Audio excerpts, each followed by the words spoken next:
Good morning students. आज हम लोग जो पढ़ रहे हैं पी ब्लॉक का लास्ट एपिसोड है थियोरेटिकल पोर्शन का। उसके बाद एक दो एपिसोड चलेंगे प्रैक्टिस के। तो आज हम लोग पढ़ रहे हैं पी ब्लॉक और पी ब्लॉक का ग्रुप 18। ग्रुप 18 का मीनिंग है जीरो ग्रुप एलिमेंट्स। ठीक है, तो पी ब्लॉक और ग्रुप 18 एलिमेंट्स। ग्रुप 18 एलिमेंट्स काफी अच्छा इंटरेस्टेड भी है और अब तक के जो ट्रैक्स पढ़े हैं उनसे थोड़ा अलग है। इसकी सारी प्रॉपर्टीज अब तक का जो ट्रैक पढ़ा हुआ है उससे थोड़ी अलग होती है। तो मैं स्क्रीन पर आपको नोट शेयर करता हूँ, जो अपना पैटर्न चल रहा है उसी के हिसाब से हम लोग इसको आगे कंटिन्यू करते हैं। ठीक है, तो ग्रुप 18 में कौन कौन से मेंबर्स हैं तो आपको आइडिया है। हीलियम है, नियॉन है, आर्गन है, क्रिप्टॉन है, जिनॉन है और मेनली रेडॉन है। ठीक है, 2, 10, 18, 36, 54, 86। उसके बाद होता है एक एलिमेंट अनअनऑक्टियम। उसके बाद जो एलिमेंट है वो है अनअनऑक्टियम 118। इन एलिमेंट्स की जो प्रॉपर्टी है वो क्या क्या है। आईपी मैक्सिमम होता है, शॉर्ट में रिवाइज करवा दूं। इलेक्ट्रोनेगेटिविटी 0 होती है, इलेक्ट्रॉन एफिनिटी 0 होती है। इन हर मर्ज की एक ही दवा है due to stability, due to stability of fulfilled और sorry octet, due to stability of octet. Fulfilled word गलत है, फुलफिल्ड केवल ये दो में ही लगेगा। दोबारा बोल रहा हूं, पूरी पीरियोडिक टेबल में केवल दो एलिमेंट हैं ऐसे जिनमें फुलफिल्ड की स्टेबिलिटी हो सकती है, बाकी कोई भी नहीं है जिसमें फुलफिल्ड की स्टेबिलिटी होगी। हाँ है ना, ये केवल ये दो मेंबर हैं, बाकी किसी में भी फुलफिल्ड की स्टेबिलिटी नहीं होगी। आ गया कि नहीं आया समझ में? बोलो, कोई इशू है तो बोलो। साइज इनका मतलब ज्यादा होता है then seventh A halogen group, वो ही same reason, due to stability. आ गया समझ में? बेसिक बात है, मैंने फिजिकल प्रॉपर्टीज की मैंने आपको बताई। अब हम लोग स्क्रीन पर देखते हैं तो आगे का पार्ट कंटिन्यू करते हैं। ठीक है, एक और बात देखिएगा, बिकॉज ये स्टेबल है, स्टेबल है तो सीधी सी बात है इजीली कंपाउंड नहीं बनाएंगे, बॉन्डिंग की टेंडेंसी इनकी कंपेयर में कम होती है। है ना? तो अब आप स्क्रीन पे देखो, सबसे पहले गेट टुगेदर वाली बात। नॉवल गैसेज क्यों है? बिकॉज ये रिएक्शन नहीं करते हैं। अब ऐसा भी नहीं कि बिल्कुल रिएक्शन नहीं करते हैं, बहुत कम एलिमेंट हैं नीचे वाले मेंबर्स, केवल जिनॉन और रेडॉन। ये क्रिप्टॉन का एक आधा एग्जांपल है, तो मेनली तो आप जिनॉन की बात कर लो क्योंकि रेडॉन जो है वो रेडियो एक्टिव है। ठीक है, तो ये इजीली रिएक्शन नहीं करते, इसलिए नॉवल गैसेज मतलब इनर्ट गैस कहलाते हैं। इनका नेचर में अकरेंस जो होता है तो वो क्या होता है, एटमॉस्फेयर में नीचे वाले दो रेडियो एक्टिव है, बाकी सब नेचर में मिलते हैं। हीलियम नेचर में फिर भी एक ठीक ठाक अमाउंट में मिल जाता है। सबका जो वेटेज है वो 1% से कम होता, सबका मिला के भी। उनमें सबसे ज्यादा फिर भी हीलियम ही है। क्लियर है कि नहीं? मिनरल्स वगैरह वगैरह में भी मिल जाते हैं। क्लियर? तो ये सब टाइम पास है। अब यहाँ पर बात आता है आपका नेचुरल गैस कौन है, तो आंसर है नेचुरल गैस कहलाती है यहाँ पर हीलियम। यहाँ पर ठीक है, हीलियम आपको पता है सन के अंदर भी मिलता है काफी अमाउंट में। सन में हाइड्रोजन हीलियम का आपको पता है कन्वर्जन होता रहता है। ठीक है, अब यहाँ रिएक्शन देख रहे हो, रेडियम जो रेडियो एक्टिव है वो रेडॉन में कन्वर्ट होता है by emission of alpha particle मतलब हीलियम। ठीक है ना? इसी तरह से यहां पर कैलिफोर्नियम और कैल्शियम की जब रिएक्शन होती है, ठीक है, तो इसको प्रिपेयर कर सकते हैं। अब नीचे के पोर्शन को देखो, ये जो है यहाँ पर लिखा हुआ है अनऑक्टियम का कॉन्फ़िगरेशन लिखा हुआ है, तो वो कोई खास जरूरत नहीं है आपको। नीचे वाले पोर्शन पे आप बिल्कुल नीचे आ जाए आप। ठीक है, तो यहां पर इसको जस्ट रीड कर लेना, आपको इग्नोर कर सकते हो, ये इंपॉर्टेंट नहीं है। ऊपर की एक लाइन जरूर फिर भी ठीक है कि एटमॉस्फेयर में कौन सबसे ज्यादा है, इनर्ट गैसेज में कौन रेडियो एक्टिव है। अब हम देखते हैं उसके बाद इसकी टेबल वाला केस। तो टेबल पहले एक बार करवा चुका हूं, दोबारा एक बार आपको फटाफट रिवाइज करवा देता हूं। अब देखो इस टेबल को, तो टेबल में एक कॉन्फ़िगरेशन वाली बात है, साइज है और मास है, ये तो सब बच्चों वाली बात है। Atomic radius top to bottom बिंदास बढ़ता है, तो आपको टेंशन लेने की जरूरत नहीं है, ठीक है। आईपी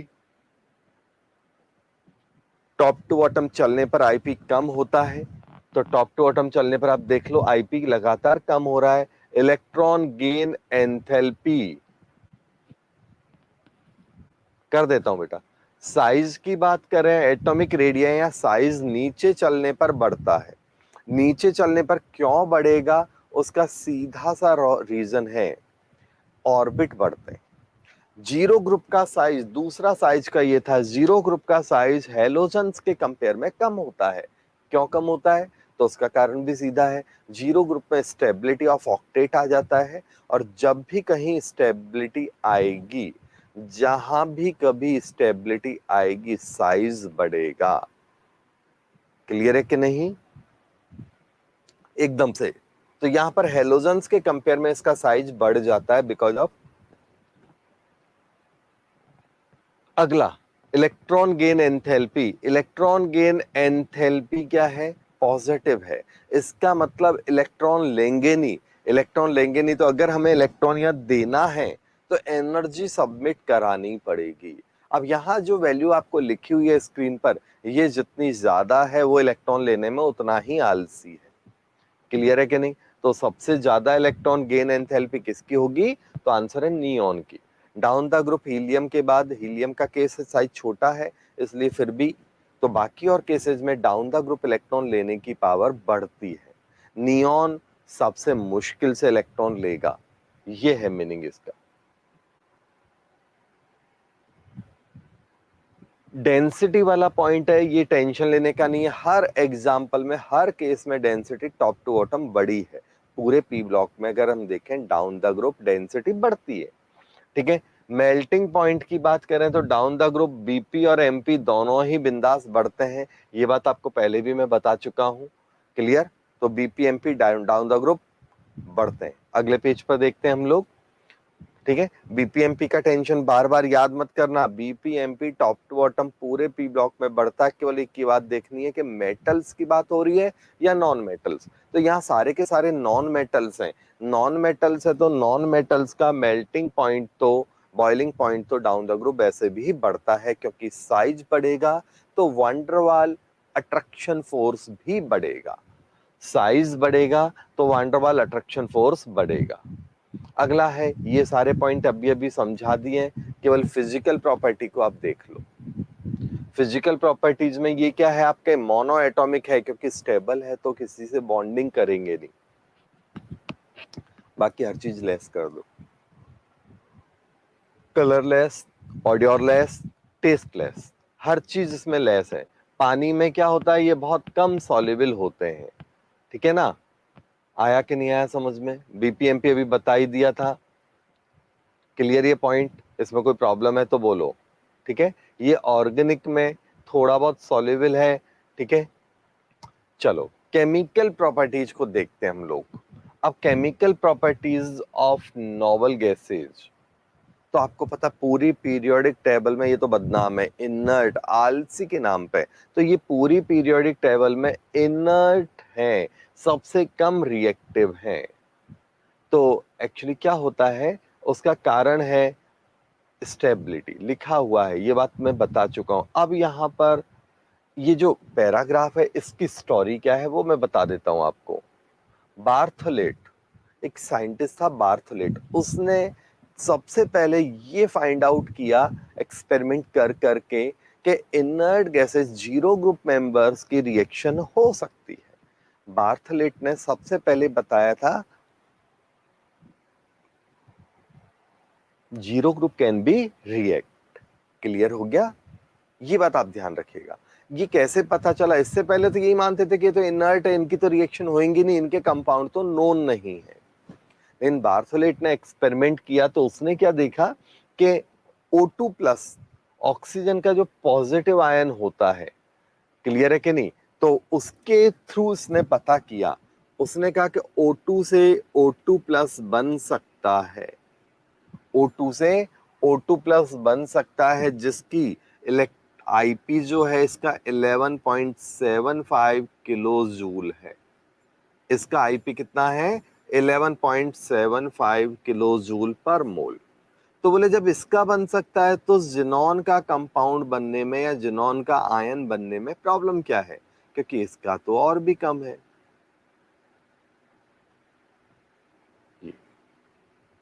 तो आईपी के बेसिस पे पता किया कि जब O2 प्लस का इलेक्ट्रॉन निकल सकता है O2 से O2 प्लस बन सकता है, तो जिनॉन का आईपी भी उसके जैसा ही है, थोड़ा सा बल्कि कम है, तो उसका आईपी भी उसका आयन भी बनना चाहिए। और उसने फिर जैसे वहां दे रखा है O2 प्लस की पीटी F6 के साथ रिएक्शन कराई तो O2 पॉजिटिव है, पीटी F6 नेगेटिव है, ये बना। तो उसी तरह से उसने क्या किया, जिनॉन का कंपाउंड बनाया। तो ये बात बहुत इंपॉर्टेंट है बच्चों, कई बार पूछी जाती है, कैसे पता चला कि जिनॉन कंपाउंड बनाएगा? क्लियर है कि नहीं? बोलो। खत्म? तो यहां पर देखें तो यहां पर भी सेम उसने सेम एक्सपेरिमेंट किया और जिनॉन का कंपाउंड बना डाला। ये बात अपनी हुई। वापस नोट्स को देखो, क्लियर हुआ? रिपीट कर रहा हूं, O2 और जिनॉन दोनों के आईपी ऑलमोस्ट सेम होते हैं। जब उसने एक्सपेरिमेंट में देखा कि O2 की प्लेटिनम हेक्साफ्लोराइड के साथ रिएक्शन होती है और रिएक्शन के थ्रू ये एक कॉम्प्लेक्स बन जाता है, तो उसका आता माजी सटकली हो गया। उसने कहा यार O2 बना सकता है तो जिनॉन को बनाने में क्या तकलीफ है? तो उसने कहा जो बोले सो निहाल, रिएक्शन करा देते हैं, होएगा जो देखेंगे अपन बाद। क्लियर? तो उसने क्या किया कि रिएक्शन कराई जिनॉन की प्लेटिनम के साथ। तो जिनॉन की प्लेटिनम वाले फ्लोराइड के साथ जब रिएक्शन कराई तो भारत माता की जय हो गई। आ गया समझ में? कोई डाउट है तो बोल दो। आ गया? प्रॉब्लम है तो बोलो। तो इसके बेसिस पे पता चला, पहली बार धमाका हुआ कि जिनॉन या नोबल गैसेज के कंपाउंड भी बन सकते हैं, ये भी रिएक्शन कर सकते हैं। आ गया क्या नहीं आया? बोलो जल्दी से। अब देखते हैं अपन आगे का, ये राम कहानी थोड़ी सी, ठीक है। अब नंबर ऑफ जिनॉन जो है, तो उनके कंपाउंड्स की बात करें तो जिनॉन के बहुत लिमिटेड कंपाउंड पता है, केवल जिनॉन का फ्लोराइड और ऑक्साइड ही पता है। नीचे की दो लाइन और देख लो, ठीक है ना। क्रिप्टॉन का भी क्या होगा कि डाइफ्लोराइड नोन है, बस। आया कि नहीं आया समझ में? तो क्रिप्टॉन भी बना सकता है, लेकिन क्रिप्टॉन का केवल डाइफ्लोराइड बनेगा, बाकी और नहीं बनेगा। तो आगे देखो अपने, इसमें कोई इशू है? समझ में आ रहा है कि नहीं आ रहा है? बोलो जल्दी से कमेंट दो। क्लियर? Very good.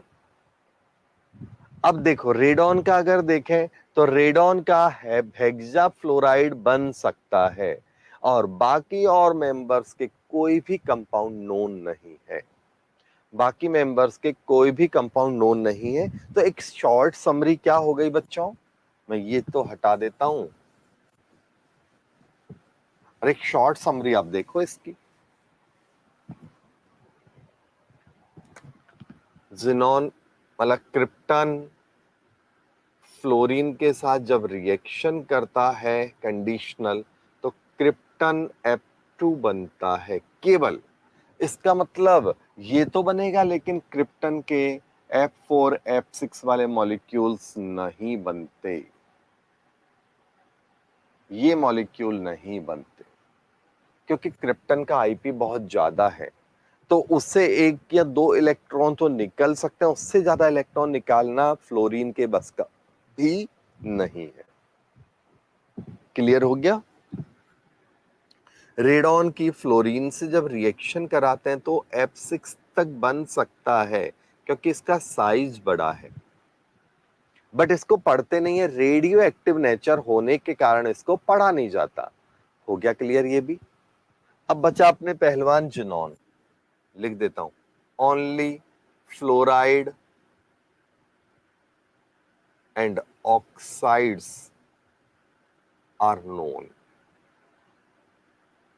जिनॉन के केवल और केवल ऑक्साइड और फ्लोराइड ही नोन है। ऐसा नहीं कि जिनॉन जो है ना हर किसी एरे गहरे नत्थु खैरे से भी रिएक्शन कर जाएगा। जिनॉन इलेक्ट्रॉन दे सकता है लेकिन उतना आसानी से इलेक्ट्रॉन देगा नहीं, पहला पॉइंट, ठीक है ना, पहला पॉइंट। दूसरा पॉइंट, इलेक्ट्रॉन निकालने के लिए सामने वाले में इसमें ताकत होनी चाहिए। क्लियर हो गया। तो यहां पर मैं कुछ लैंग्वेज लिख रहा हूं क्योंकि क्वेश्चन में लैंग्वेज बदलती रहती है। पहला point, zero group elements, zero group elements not form compound, compound नहीं बनाते। क्यों? तो सीधा सा लॉजिक है, बिकॉज ऑफ स्टेबिलिटी आईपी ज्यादा होता है। दो लॉजिक मेन चलते हैं इसके, बाकी तो लैंग्वेज के हिसाब से आप आंसर के हिसाब, सॉरी वहां ऑप्शंस होंगे क्वेश्चन में, उसके हिसाब से आप आंसर निकाल सकते हो। स्कूल लेवल में तो डायरेक्ट हो गया। अगला point, only xenon can form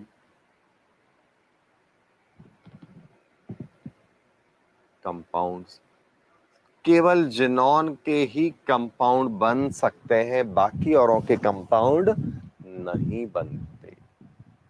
केवल और केवल जिनॉन के कंपाउंड बन सकते हैं, बाकी और मेंबर्स इस कैटेगरी में कंपाउंड नहीं बनाते।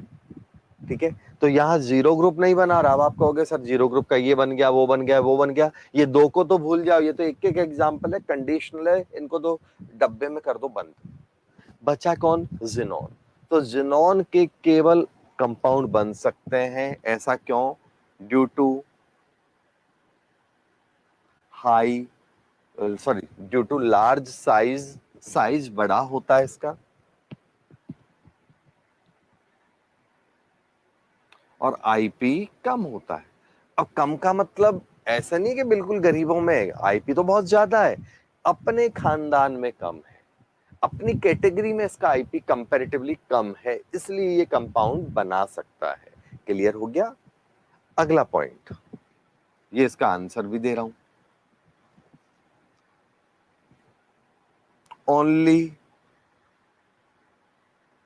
Fluorides and oxides of xenon are known. Xenon के केवल फ्लोराइड और ऑक्साइड ही नोन है। क्यों? क्योंकि जिनॉन कह रहा है भैया आ जाओ, दम है तो इलेक्ट्रॉन लेके जाओ। सीधी सी बात है ना, जिनॉन ने तो कह दिया आ जाओ, जिसमें दम है इलेक्ट्रॉन लेके जाओ, लेकिन ताकत भी होनी चाहिए इलेक्ट्रॉन विड्रॉ कराने वाले में, और इतनी ताकत केवल और केवल फ्लोरीन और ऑक्सीजन में कि वो हिम्मत कर सकते हैं वहां पर बॉन्ड बनाने की। क्लियर हो गया। Because of high IP of xenon, only fluorine and oxygen can capable to withdraw electrons। IP ज्यादा होने के कारण क्या होगा, ये दो ही मेंबर हैं जो इलेक्ट्रॉन विड्रॉ करा सकते हैं। अब ये मत कहना कि सर आपका कोई ईमान धर्म तो है नहीं, यहाँ आईपी कम कर रहे हो, यहाँ आईपी ज्यादा कर रहे हो। बात कंपैरेटिव स्टडी की हो रही है बच्चों, नोट्स केवल पलटने का काम रहेगा अपना, बस पूरा कंसेप्ट यहां फटाफट समझा देता हूं। चलो देखते हैं अपन अब आगे। नेक्स्ट देखो, अब अगला पॉइंट, जिनॉन का कॉन्फ़िगरेशन या इनर्ट गैस कॉन्फ़िगरेशन की बात कर ले। जिनॉन होता 54, 5s2 5p6 5d0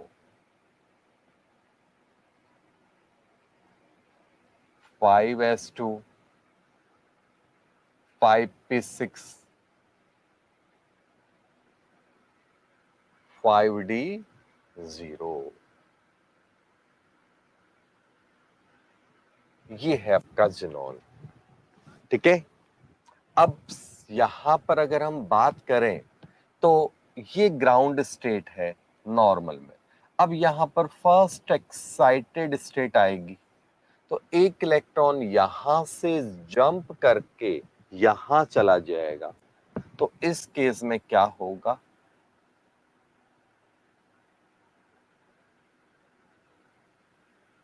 एक इलेक्ट्रॉन जंप कर गया, तो अब अनपेयर्ड इलेक्ट्रॉन कितने हो गए, 2 हो गए।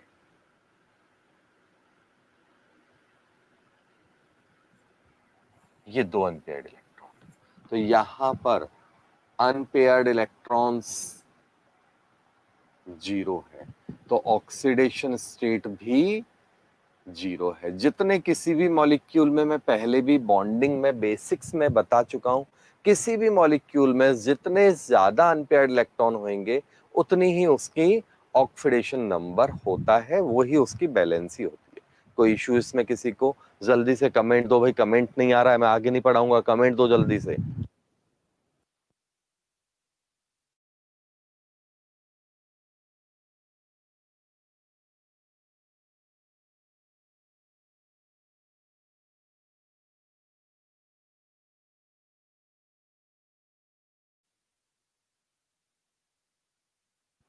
अच्छा है, नो डाउट, वेरी गुड।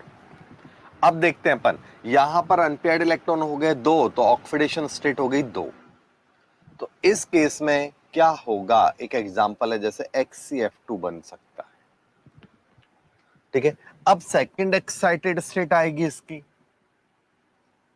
तो सेकंड एक्साइटेड स्टेट में एक और इलेक्ट्रॉन यहां से जंप करके इधर आएगा।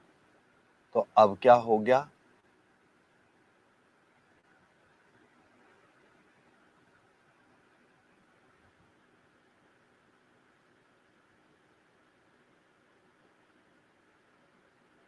ये रहा, ये रहा। ठीक है, अब अनपेयर्ड इलेक्ट्रॉन हो गए बच्चों 4, और इसका एक बहुत सिंपल एग्जांपल मैं बता रहा हूं, XCF4। इसके बाद थर्ड एक्साइटेड स्टेट आ सकती है, यहां से one more electron can be jump from,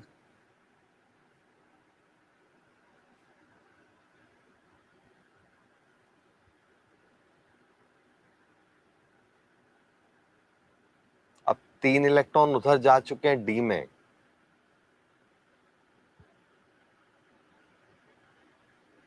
तो ये हो जाएगा आपका 6, और इसका एग्जाम्पल है XCF6। अगर मान लो एक और ऑप्शन है, यहां का इलेक्ट्रॉन आगे चला जाए, तो टोटल कितने एक्साइटेड स्टेट हो सकते हैं बच्चों जिनॉन में? 4।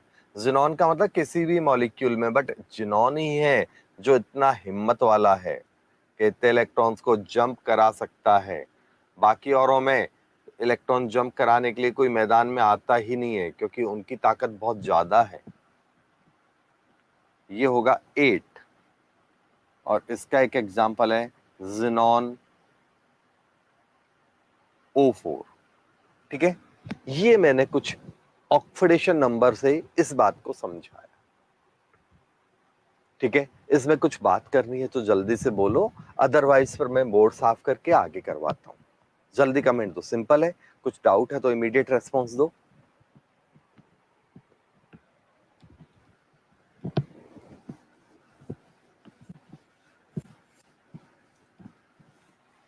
चलो, अब देखो, जिनॉन के जो कंपाउंड बन सकते हैं वो देख रहे हैं, कौन कौन से कंपाउंड बनेंगे। जिनॉन के जो कंपाउंड बनेंगे उनकी बात करूं मैं, मान लो तो जिनॉन है, तो जिनॉन के ऑक्सीडेशन स्टेट कौन कौन से हैं? +2, +4, +6 और +8। +2 में फ्लोराइड्स की बात करूं, तो XCF2 बनेगा, XCF4 बनेगा, XCX6 बनेगा और 8 ये बन सकते हैं। बट ये स्टेबल है, ये स्टेबल है, ये है, लेकिन ये होता ही नहीं है। मैं मैक्सिमम प्रोबेबिलिटी समझा रहा हूं बच्चों आपको, तो क्या हो सकता है क्या नहीं हो सकता वो आपको पता होना चाहिए। इसी तरह से यहां पर जिनॉन के ऑक्साइड्स की बात करूं तो XeO, XeO2, XeO3 और XeO4 ये है आपके पास। ये नहीं होता, ये लेस स्टेबल है या अनस्टेबल कह सकते हैं। ऊपर वाला तो हमने माना ही नहीं है कि वो बनेगा, बनते ही तुरंत टूट जाता है। तो ये दो को हम अवॉइड कर देते हैं, अनस्टेबल लिख देते हैं। ये स्टेबल है तो इसको तो टिक कर देता हूं मैं, और ये स्टेबल है। अब देखना एक दो क्रॉस क्वेश्चन माइंड में उमड़ घुमड़ के आते हैं। क्या क्वेश्चन बनते हैं बच्चों? पहला कि ये बन रहा है, ये तो पक्का हो गया 2 के उसमें ही ऑक्सीडेशन नंबर आती है 2 4 6, ऑड नंबर 1 3 5 7 में जिनॉन की ऑक्सीडेशन नंबर नहीं होते। अभी पिछले टेबल पे दिखाया था मैंने, पिछला जो पेज था। अब यहाँ पर बात आती है, ये समझ में आए ये क्यों नहीं बन रहा है। तो इसका नहीं बनने का सीधा सा लॉजिक है, जिनॉन ऑक्टा फ्लोराइड 8 फ्लोरीन वहां पर बहुत ज्यादा बल्कि साइज कर देते हैं, बहुत ज्यादा टाइट हो जाती है पोजीशन। 8 फ्लोरीन होने के कारण पोजीशन बहुत टाइट हो जाती है, तो मॉलिक्यूल टिक नहीं पाता, टूट जाता है। तो इसका मतलब बनेगा तुरंत रिएक्शन के अंदर ही टूट जाएगा, तो हम क्या कहेंगे? इसका एग्जिस्टेंस नहीं होता। तो स्टेरिक हिंड्रेंस, कंजस्टेड बहुत हो गया, जिसको अपन टेक्निकल लैंग्वेज में क्या बोल रहे हैं बच्चों? Steric hindrance. हाँ या कनी कोई प्रॉब्लम है तो बोल दो। अब देखते हैं अपन इसके बाद जिनॉन के ऑक्साइड्स की बात करें, तो जिनॉन के ऑक्साइड्स में अगर हम देखें तो ये चार में से ये जो है इसलिए नहीं बन पाता कि ऑक्सीजन में इतनी पावर नहीं है कि जिनॉन के 2 इलेक्ट्रॉन निकाल के उनको होल्ड कर पाए। पहला पॉइंट तो ये है। तो दो क्या चार यहां पर आप देखोगे, एक जिनॉन के इलेक्ट्रॉन निकालने के लिए 2 फ्लोरीन को आना पड़ा। मतलब ये जिनॉन एक हाथी है, इसका शिकार अकेला शेर नहीं कर सकता, ग्रुप बना के ही शिकार करना पड़ रहा है। देख लो 2 4 6, एक फ्लोरीन के बस की बात नहीं है, तो यहाँ एक ऑक्सीजन के बस की बात कहां से होगी? जब फ्लोरीन ही नहीं निकाल पा रहा है तो ऑक्सीजन कहां से निकालेगा? क्लियर है कि नहीं? कोई डाउट है? बोलते जाओ। ठीक है, तो यहां पर 2 ऑक्सीजन भी उतना उतना पावर जनरेट नहीं करा पाते कि वो जिनॉन के इलेक्ट्रॉन को विड्रॉ करा के रख ले। कारण ऑक्सीजन आप कहोगे 2 फ्लोरीन है तो यहाँ 2 ऑक्सीजन है, बात तो सब बराबर होगी ना, घूम फिर के थोड़ी बहुत कम ज्यादा होएगी। ऑक्सीडेशन नंबर इसका बढ़ गया, ऑक्सीडेशन नंबर बढ़ जाने के कारण ये भी एकदम खुखार हो गया। इन जिनॉन का +4 में साइज छोटा हो गया, इलेक्ट्रोनेगेटिविटी बढ़ गई। हाँ या ना? कोई डाउट है? बोलो। तीसरा जिनॉन का ये बनेगा और ये बन जाएगा। अब आप कहोगे कि सर यहाँ 8 वाला, यहाँ तो +8 वाला नहीं बन पा रहा है, यहाँ बन रहा है। कारण है इलेक्ट्रॉन निकालना एक अलग बात है, यहाँ स्टेरिक हिंड्रेंस नहीं है, कंजस्टेड नहीं हुआ, क्योंकि केवल 4 ऑक्सीजन है जो अपने आप को वहां पर अरेंज कर लेंगे। किसी को तकलीफ है, कोई प्रॉब्लम है तो बोल दो। हाँ या ना? चले हम आगे। नेक्स्ट देखो, अब बात आती है xenon fluorides. Xenon fluorides can be formed by directly reaction of fluorine, reaction of xenon and fluorine directly, can be formed directly, यहाँ लिखो directly can be formed by the reaction of xenon and fluorine. xenon के fluorides इन दोनों की reaction से direct बन जाते हैं, while अब ये बात ध्यान रखो, ये तो सीधा टक्कर दे देता है, आ जाओ मैदान में, फ्लोरीन है पावरफुल है तो ये एक बार भिड़ लेता है जिनॉन से, लेकिन ऑक्सीजन इतनी ताकत वाला नहीं है कि वो आमने सामने जिनॉन के साथ मिल ले। आपको भी थोड़ी देर पहले समझाया था, दोनों का आईपी एक जैसा है, दोनों बराबर की टक्कर के हैं, दो जिनॉन मारेगा तो दो ऑक्सीजन मारेगा, दो ऑक्सीजन मारेगा तो जिनॉन भी उतना ही मारेगा, तो जिनॉन आमने सामने फाइट नहीं करता, तो जिनॉन के ऑक्साइड कैसे बनते हैं? while xenon oxide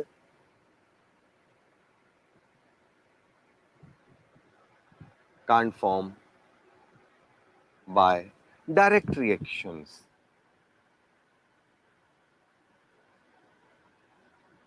direct reaction से जिनॉन के ऑक्साइड्स नहीं बना सकते, क्लियर है ना? They can be formed by hydrolysis of xenon fluorides. Xenon के जो फ्लोराइड है उनके हाइड्रोलिसिस से ही ये बनता है। कोई डाउट है तो बोल दो। आया कुछ समझ में? ठीक है, तो इसका मतलब क्या हुआ कि मैं क्या कह सकता हूं, जिनॉन की जब फ्लोरीन से रिएक्शन करेंगे तो कॉमन सेंस है HCF2 भी बन सकता है, HCF4 भी बन सकता है, HCF6 भी बन सकता है। हाँ या ना? बोलो, ये एक बात हुई। कब कौन बनेगा? तो सीधी सी बात है, कॉमन सेंस है, जैसे जैसे फ्लोरीन का एक्सेस बढ़ेगा नीचे आते जाएंगे। कॉमन सेंस है, इतनी अकल तो होती है सब में कि कम फ्लोरीन है ज्यादा है तो एक्सेस ऑफ फ्लोरीन ज्यादा होना चाहिए अगर हमें हेक्सा फ्लोराइड बनाना है तो। दूसरी बात, टेम्परेचर, क्योंकि रिएक्शन शराफत अली वाली तो है नहीं कि इजीली हो जाएगी, ये तो बात हम पहले वर्ड से ही क्लियर कर रहे हैं कि रिएक्शन नहीं करते, मार मार के हमें रिएक्शन करवानी पड़ रही है। तो मार मार के का मतलब टेम्परेचर और प्रेशर दोनों देने पड़ेंगे, हाँ या ना? तो इसका मतलब यहाँ पर टेम्परेचर प्रेशर कम होगा, यहाँ ज्यादा होगा, यहाँ और ज्यादा होगा। कॉमन सेंस में आया समझ में? देखो, कम फ्लोरीन है, ज्यादा फ्लोरीन है, ज्यादा फ्लोरीन है तो फ्लोरीन एक्सेस होना चाहिए नीचे आने के लिए। टेम्परेचर और प्रेशर की कंडीशंस भी दोनों में एप्लीकेबल होनी चाहिए, हाँ या ना? बोलो भाई। अब देखते हैं जिनॉन का, पानी से रिएक्शन करवा देता हूं मैं इसकी। तो पानी से रिएक्शन कराएंगे तो क्या होएगा? तो वाटर, मैं अगले पेज पे ले लेता हूं तो आपको साफ साफ दिखेगा अच्छी तरह से। ठीक है, पेज पलटते हैं अपन, अगला पेज देखते हैं। इसी को ही मैं एक प्रॉपर चार्ट बना देता हूं जिससे आपको मजे से याद हो जाएगा। अब देखो, यहां जो बात है अपनी वो क्या है, पहले यहां पर नोट्स को पढ़ लेते हैं, थोड़ा ऊपर चलिएगा, वापस पहले का पेज नहीं हुआ अभी।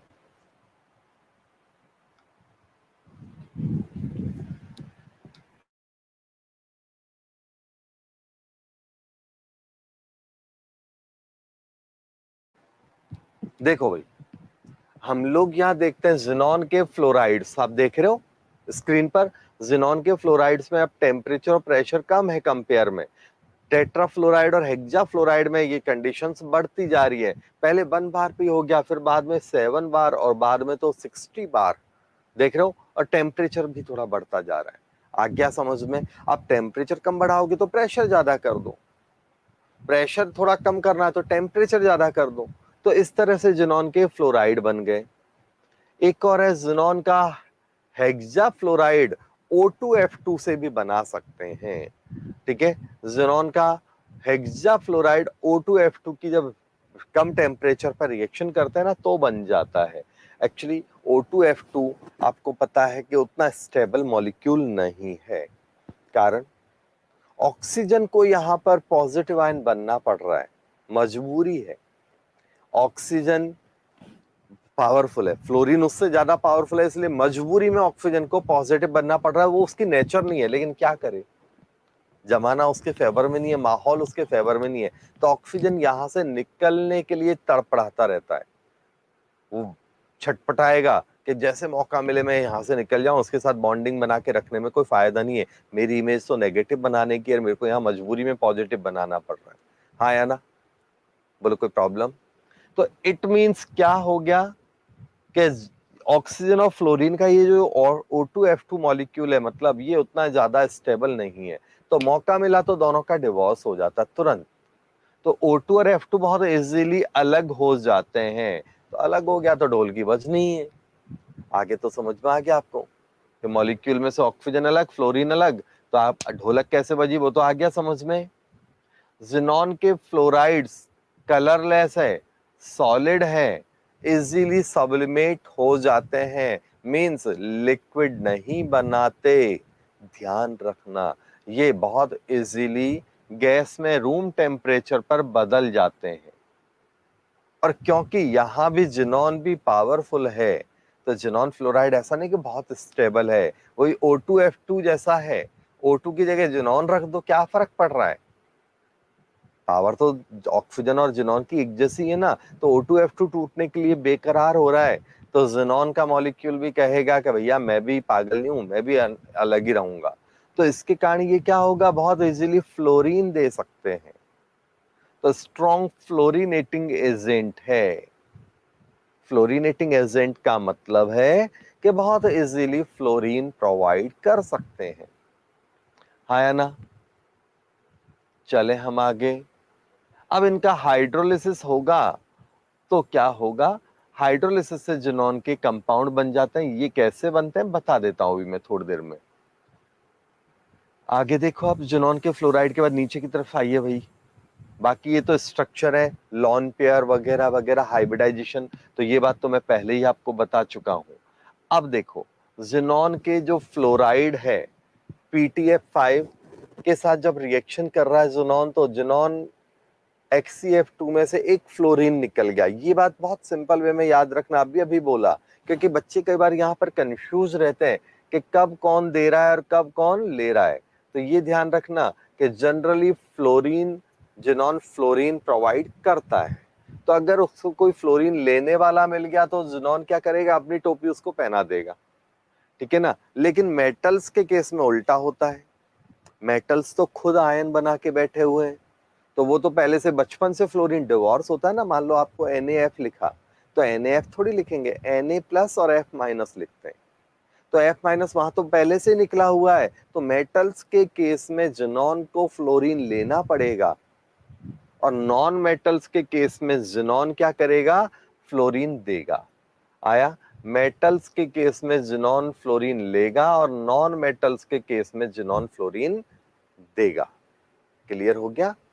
आया कि नहीं आया? ये अपना केस हुआ। अब वापस स्क्रीन पे देखो, फटाफट इस रिएक्शंस को चार्ट बना के बाइंड अप करते हैं। देखो, हम क्या पढ़ रहे थे, जिनॉन जब इसकी फ्लोरीन से रिएक्शन होती है तो क्या होगा, HCF2 बन रहा है, HCF4 बन रहा है, और HCF6 बन रहा है।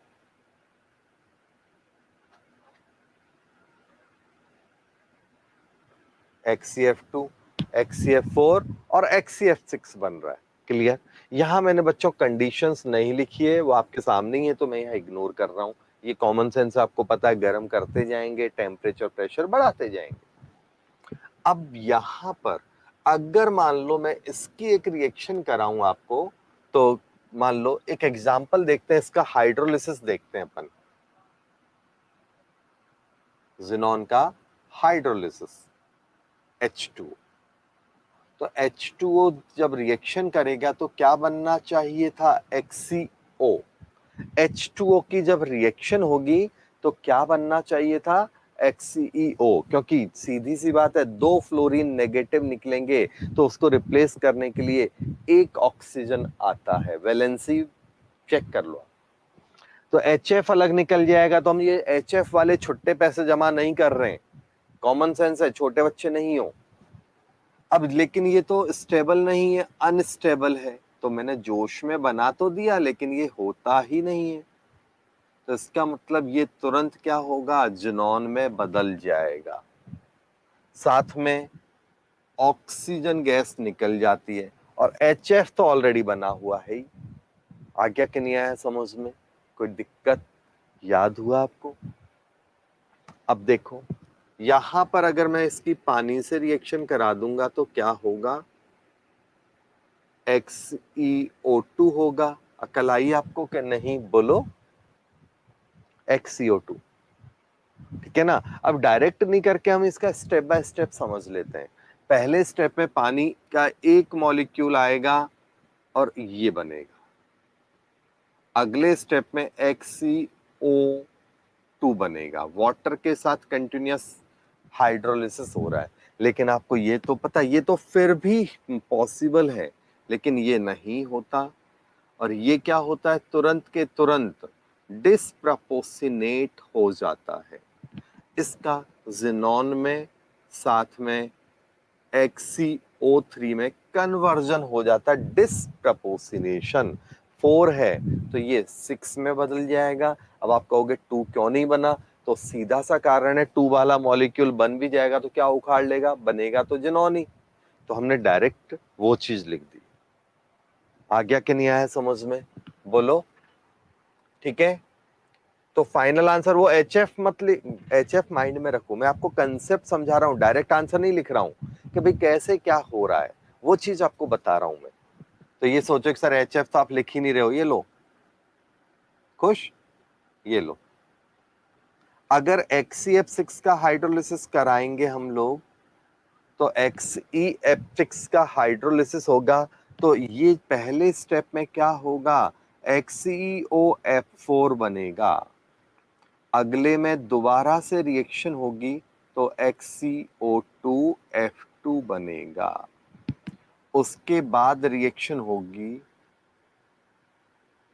तो क्या बनेगा, XeO3 बन जाएगा। HF निकालते जाओ, बैलेंस बच्चों वाला है, तो ये कहलाता है पार्शियल हाइड्रोलिसिस। इसे हम लोग क्या कहते हैं, तो पार्शियल हाइड्रोलिसिस बोलते हैं। आ गया समझ में? वापस नोट्स को देखते हैं 1 मिनट के लिए, वापस इधर आऊंगा फिर, ठीक है। पहले वो देख लेता हूं कि सारी रिएक्शन आपकी कवर हो गई कि नहीं हुई, वो चेक कर लो आप। देखो ये सारे रिएक्शंस आपको मैंने कवर कर दी है। वहां पर देखो जिनॉन के साथ हाइड्रोलिसिस करवा रखा है, पार्शियल और कंप्लीट। थोड़ा ऊपर आइएगा एक बार, इसमें कोई डाउट हो तो बोल दो। जिनॉन की A to Z रिएक्शंस हो चुकी हैं। थोड़ा एक ऊपर का जो आयंस बनाने वाला केस था वो देख लेते हैं। यहाँ पर जिनॉन का PTF5 के साथ दे रखा है ना। जिनॉन का SbF6, जिनॉन का SbF5 के साथ दे रखा है, और फ्लोराइड का जो दे रखा है आपका, वो है आपका क्या कहते हैं, MF के साथ, सोडियम पोटेशियम वगैरह वगैरह। तो इनको भी मैं यहाँ चार्ट में ही डाल दूं जिससे आपको थोड़ा और इजी लगे। जैसे यहाँ पर एग्जाम्पल जो दे रखा है XeF का, तो मैं यहाँ पर लिख देता हूँ। पहला एग्जाम्पल है आपका PF5 के साथ, PF5। तो PF5 के साथ होगा तो आपको क्या तरीका बताया है कि मेटल्स के साथ जिनॉन जो होगा वो इलेक्ट्रॉन लेता है, नॉन मेटल्स के साथ जिनॉन इलेक्ट्रॉन देता है। तो जिनॉन, सॉरी गलत बोल गया, फ्लोरीन। जिनॉन नॉन मेटल्स के केस में उनको फ्लोरीन टिका देता है, मेटल्स के केस में वो फ्लोरीन लेना पड़ता है। जैसे यहां पर एग्जांपल देखें SbF5 के साथ, तो क्या होगा, उसको भी टोपी पहना देगा।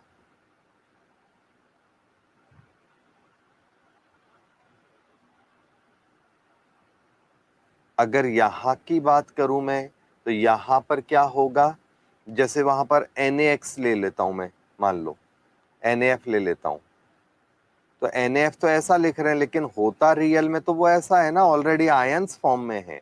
इसके कारण जिनॉन को क्या करना पड़ता है, मजबूरी में इलेक्ट्रॉन लेना पड़ता है। अब ये टेट्रा डाइहैलाइड को इंटरचेंज कर सकते हो, रिएक्शन का कंसेप्ट देख लो आप तो बस। सॉरी, पहले पॉजिटिव आएगा तो मान लो यहां पर Na+ और XCF7-। कोई इशू है तो बोल दो। आया ये समझ में? तो मैंने रिएक्शंस को एक चार्ट के फॉर्म में दे दिया जिससे आपको लर्न करना भी इजी रहे। किसी को यहाँ तक कोई प्रॉब्लम है, कुछ रिपीट करवाना है, कोई कमेंट है तो फटाफट दो, अदरवाइज 2-4 लाइनें और बच रही है जीरो ग्रुप की, वो भी वाइंड अप कर देता हूँ। एक बार फिर से क्या करना है बेटा, देखो हाइड्रोलिसिस आ गया सबको समझ में, जिनॉन के फ्लोराइड से ऑक्साइड कैसे बना वो समझ में आ गया, क्या उसमें भी कुछ डाउट है? दूसरा देखो, जिनॉन के जब फ्लोराइड वाले मेटल या नॉन मेटल से कंपाउंड से रिएक्शन होती है, जिनॉन के फ्लोराइड्स जब मेटल फ्लोराइड से रिएक्शन करते हैं तो मेटल फ्लोराइड तो ऑलरेडी आयोनिक है। ये तो ऐसा लिखो, ऐसा मत लिखो, ऐसा लिखो, याद रहेगा आपको, ऑलरेडी आयोनिक है। तो आयोनिक होने के कारण क्या होगा, वो तो आयंस फॉर्म में है, तो ये फ्लोरीन पहले ही नेगेटिव है तो इसको मौका मिल ही नहीं पाएगा इलेक्ट्रॉन देने का, फ्लोरीन देने का, तो इसको मजबूरी में फ्लोरीन लेना पड़ेगा। सोडियम तो कहेगा भैया अपने तो यही नेचर है, आना है तो आने, तो मत आ, तू तेरी टेंशन है, तेरे को जुड़ने का है तो फ्लोरीन लेना पड़ेगा क्योंकि अपन तो संत आदमी है कि नहीं? आयन, मैं तो पहले से ही आयन तोड़ के बैठा हूं यहाँ पर, कोई इशू? लेकिन नॉन मेटल्स के केस में क्या होता है कि ये फिर भी स्टेबल मॉलिक्यूल्स हैं, और ये क्या है, ये तो टोपी पहनाने के लिए बैठा है कि अपनी फ्लोरीन की टोपी किसी को दे दूं। तो नॉन मेटल्स के केस में क्या होता है, उल्टा होता है। नॉन मेटल्स के केस में जिनॉन अपना फ्लोरीन किसी को भी दे सकता है, इसीलिए बिकॉज ऑफ दैट जिनॉन अच्छा फ्लोरिनेटिंग एजेंट है। कोई इशू है तो बोल दो। जिनॉन एक अच्छा फ्लोरिनेटिंग एजेंट क्यों है, लॉजिक आपको मैंने समझा दिया। चले हम आगे। इसी तरह से अगर मान लो मैं यहां पर, वो एक एग्जांपल था O2F2, उसके साथ रिएक्शन कराऊं तो ये भी बन जाता है ऐसे। ठीक है, चलो नोट्स शेयर करें। अब जो बात यहां पर बचती है वो हाइब्रिडाइजेशन और बॉन्डिंग वाली बात बची है बच्चों। हाइब्रिडाइजेशन और बॉन्डिंग का मतलब है ज्योमेट्री और हाइब्रिडाइजेशन से रिलेटेड। तो जो हम पहले देख चुके हैं तो केवल एक जस्ट फॉर्मल है कि आप देख लो आपको समझ में आया या नहीं, कोई डाउट हो तो बोलो। कुछ सेकंड दे रहा हूं, खुद देखो, मैं नहीं बताने वाला हूं, ये बात मैं बहुत अच्छी तरह से पहले प्रैक्टिस करवा चुका हूं। देखने का टाइम,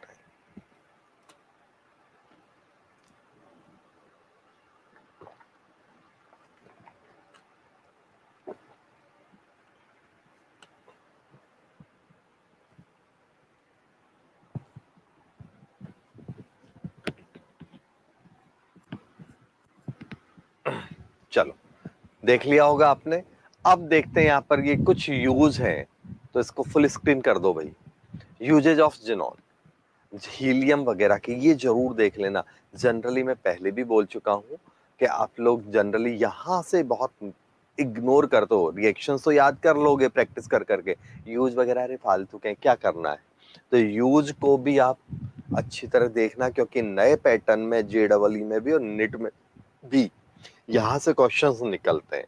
तो हीलियम नॉन इनफ्लेमेबल है, लाइट गैस है, हल्की है, लाइट का मतलब रोशनी वाली नहीं, हल्की, वेट वाइज कम है। क्लियर? तो बिकॉज ऑफ दैट क्या होता है, ये बैलून्स में काम आती है। मेट्रोलॉजिकल ऑब्जर्वेशन तो उसको तो छोड़ दो, बैलून से प्रेशर, और ये मेट्रोलॉजिकल मतलब साइंस का एक ब्रांच होता है उसकी ऑब्जर्वेशंस में। ठीक है, अब इसके बाद ऑल्सो एक good good coolant nuclear reactor, सबने पढ़ा होगा। न्यूक्लियर रिएक्टर में हीलियम काम आता है कूलेंट फॉर्म में, टेम्परेचर कम कराने के लिए। ठीक है ना, बोलो। तो इसका मतलब क्रायोजेनिक, इसका मतलब क्या होता है, वही कूलिंग कराने के लिए क्रायोजेनिक एजेंट है बहुत सारे एक्सपेरिमेंट में। ठीक है, इसी तरह से यहां पर क्या होता है, ये पावरफुल सुपर कंडक्टिंग मैग्नेट वगैरह वगैरह में भी काम आता है। ठीक है, NMR का पूरा नाम होता है न्यूक्लियर मैग्नेटिक रेजोनेंस, उसमें भी काम आएगा। ठीक है, आया कि नहीं आया? और MRI तो पता ही है, MRI करवाते हैं कि नहीं करवाते कई बार मेडिकल में, ठीक है ना, लिखा हुआ है क्लिनिक डायग्नोसिस में MRI वगैरह होती है, मतलब बॉडी के हेल्थ चेकअप में, तो वहां काम आता है। तो ये तो एक बार चलेगा फिर भी। बाकी अब देखो नीचे वाली चीजें, एक और ये जो ब्लड वाला लिखा हुआ है ना, वो ब्लड वाले को आप क्लियर, एक बताया भी था मैंने पहले, ऑक्सीजन पढ़ाया था जब, मतलब ऑक्सीजन के सिलेंडर्स में क्या होता है कि हीलियम के साथ साथ ऑक्सीजन का सिलेंडर, ऑक्सीजन भरा जाता है उस सिलेंडर में, ठीक है ना। तो ये ध्यान रखना। कोई डाउट है?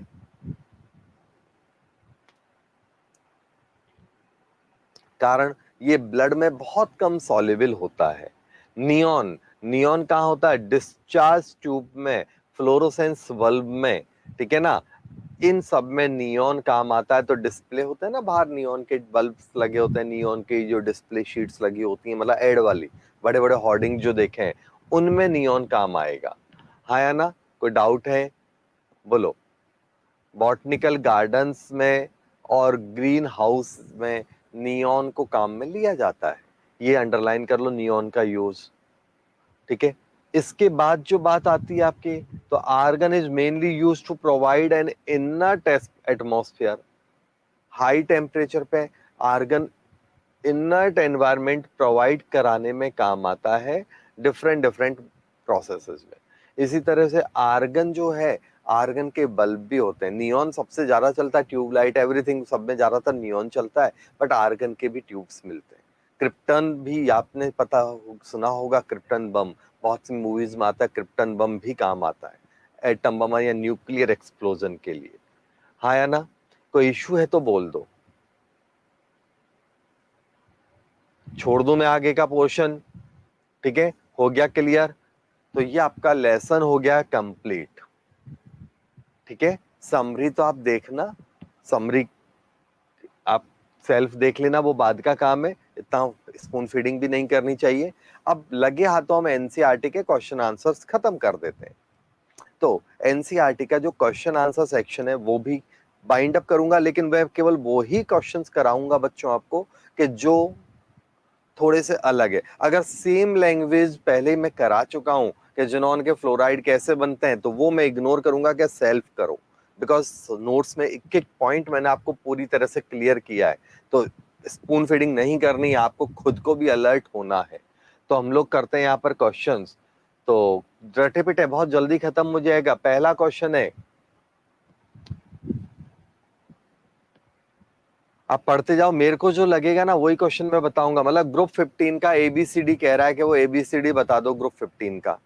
ठीक है, तो खुद देखो, दूसरा क्वेश्चन है, पहला क्वेश्चन है, तो दूसरा क्वेश्चन भी अपने आप हो गया। देखते जाओ फटाफट।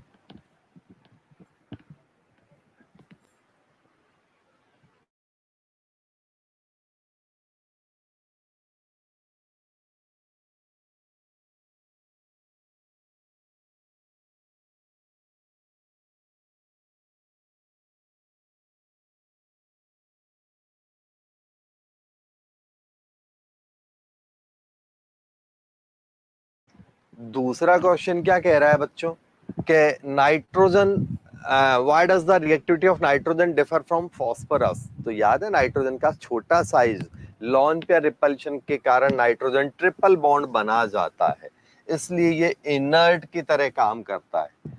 जबकि फास्फोरस में क्या होता है? सिंगल बॉन्ड बनता है, इसलिए वो कंपैरेटिवली ज्यादा रिएक्टिव हो जाता है।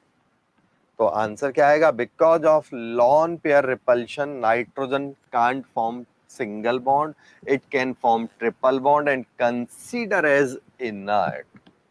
नाइट्रोजन क्या होगा? इनर्ट की तरह कंसीडर होगा। कोई इश्यू है तो बोल दो। अगला है केमिकल रिएक्टिविटी ऑफ ग्रुप 15 का ट्रेंड आपको बताना है। तो down the group chemical reactivity का ट्रेंड का मतलब फ्लोराइड ऑक्साइड वगैरह बनाने की नेचर। तो ग्रुप 15 में टॉप टू बॉटम ये बढ़ती है कोई भी रिएक्शन। अगला है आपका ammonia. Why does ammonia form hydrogen bond but pH 3 not?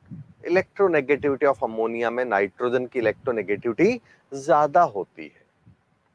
तो जिसको अगर कोई क्लू लिखना है तो लिख लेना, प्रॉपर लैंग्वेज बाद में लिखना।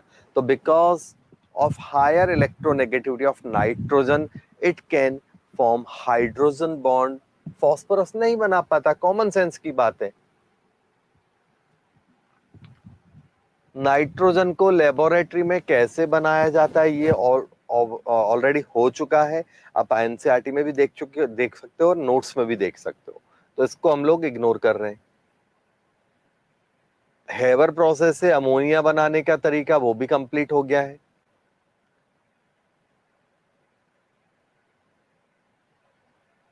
अब यहां पर अगला जो 7.7 क्वेश्चन है वो है copper metal can give different product on reaction with HNO3।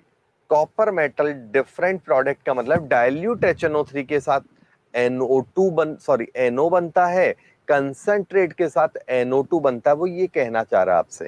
Question repeat करता हूं, कॉपर डाइल्यूट के साथ NO और कंसंट्रेट के साथ NO2 बनाता है, इस क्वेश्चन का मतलब ये है, बाकी तो कॉपर नाइट्रेट बनेगा।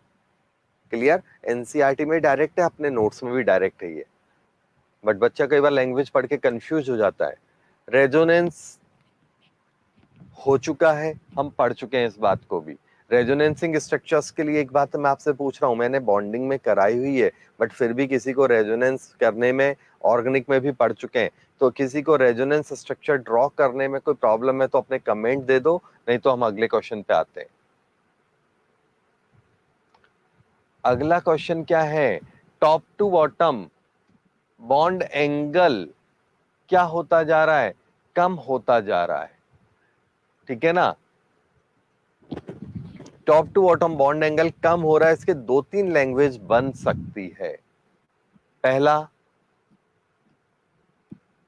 पहला top to bottom bond angle क्यों कम होता है, तो इलेक्ट्रोनेगेटिविटी ऑफ सेंट्रल एटम जो है वो जितना ज्यादा होगा बॉन्ड एंगल उतना ही ज्यादा होता है।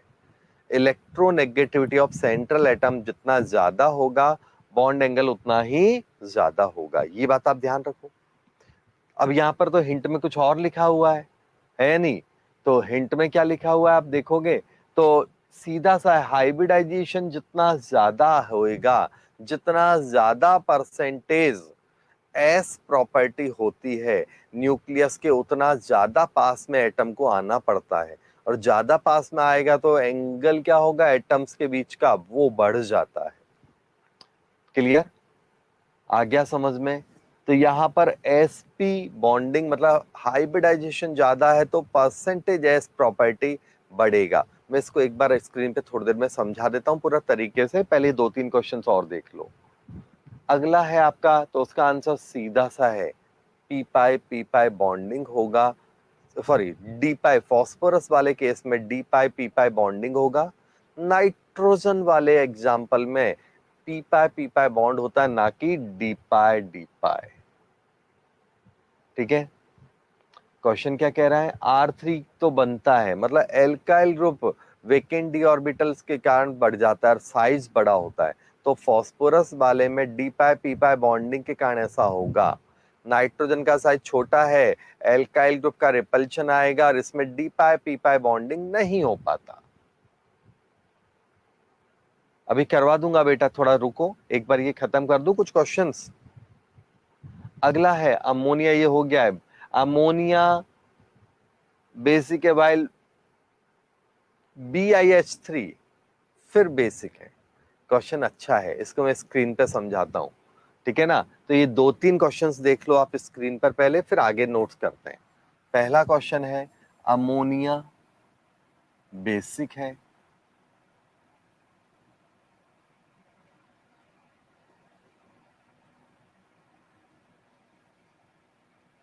ये कहना चाह रहा है ये एसिडिक है, तो बात आती है कि down the group acidic strength बढ़ रही है, तो फिर ये बेसिक क्यों हो गया कंपेयर में, सॉरी गलत कर गया, मतलब यहाँ पर ये था लैंग्वेज, ये सारे एसिडिक है, मैं ये सारे एसिडिक, तो टॉप टू बॉटम क्या हो गया, एसिडिक स्ट्रेंथ बढ़ती जा रही है, बेसिक स्ट्रेंथ कम होती जा रही है।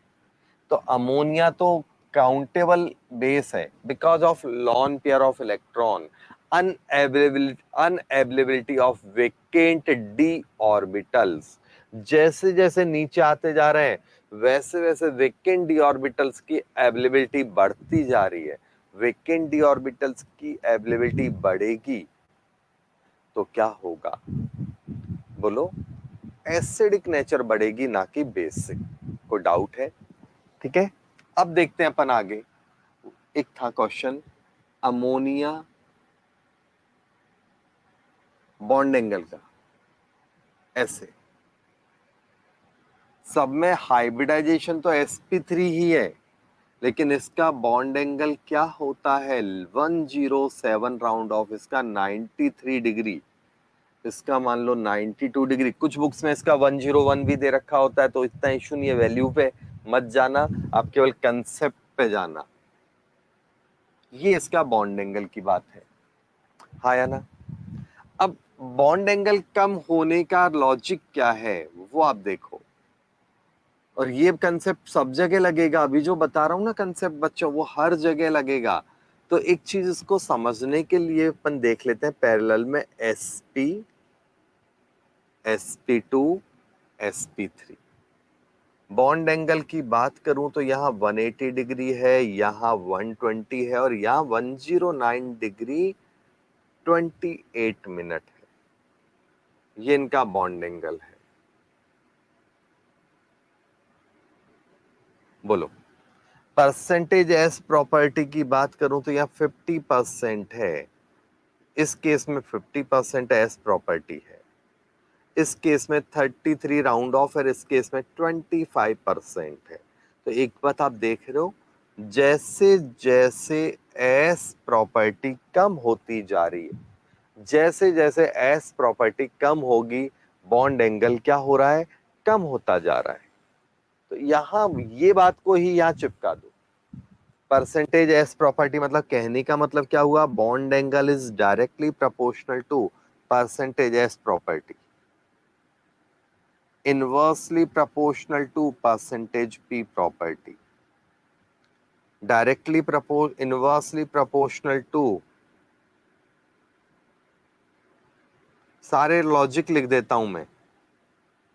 लॉन पेयर रिपल्शन भी, लॉन पेयर भी बॉन्ड एंगल को कम कराते हैं रिपल्शन के कारण, हाँ या ना। एक और लॉजिक था इलेक्ट्रोनेगेटिविटी ऑफ सेंट्रल एटम।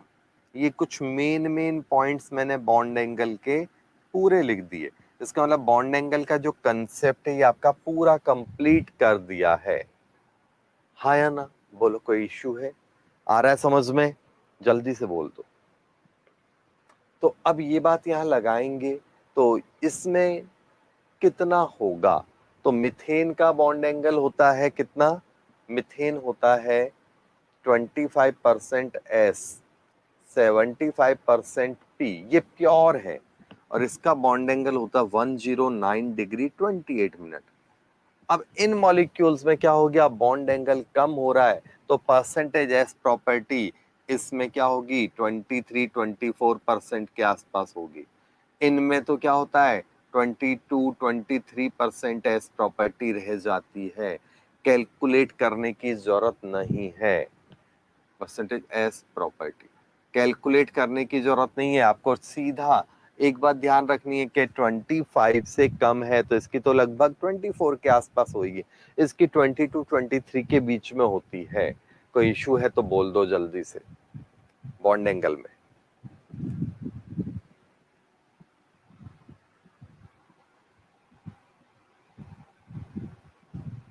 चले हम आगे, कमेंट दे दो जल्दी से भाई, फिर आगे चलते हैं।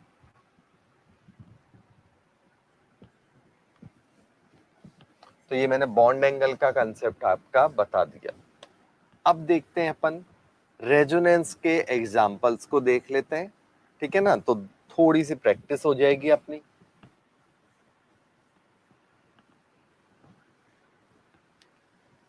यहां पर देखो क्वेश्चन में, अभी हमने क्वेश्चन कहां तक कंप्लीट कर लिए, 11 तक समझाया, 11th के बाद 12th देखो।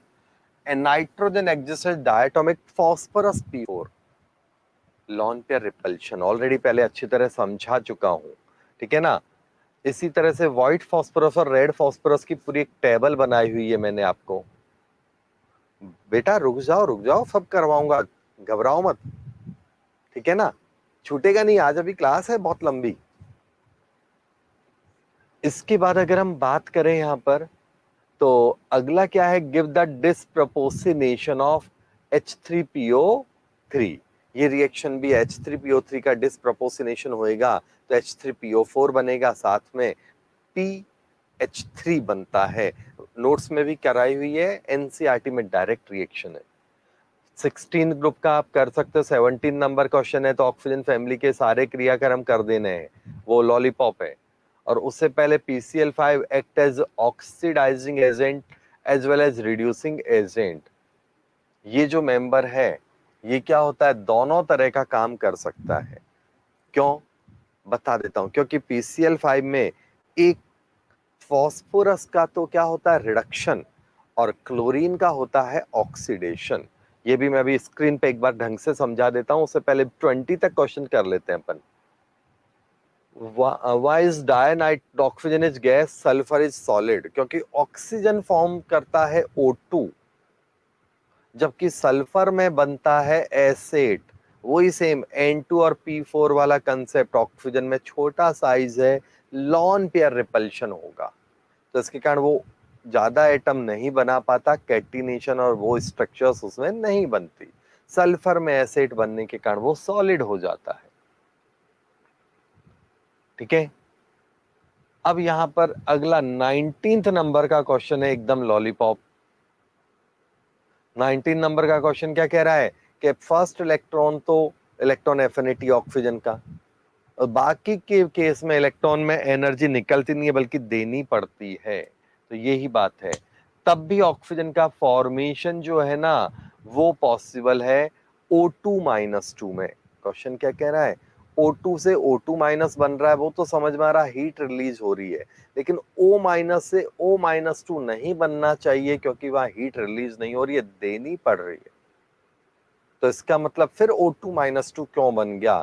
तो एक और बात है, ओवरऑल प्रोसेस की हीट देखनी होती है पहला, दूसरा है to get stability, stability gain कराने के लिए।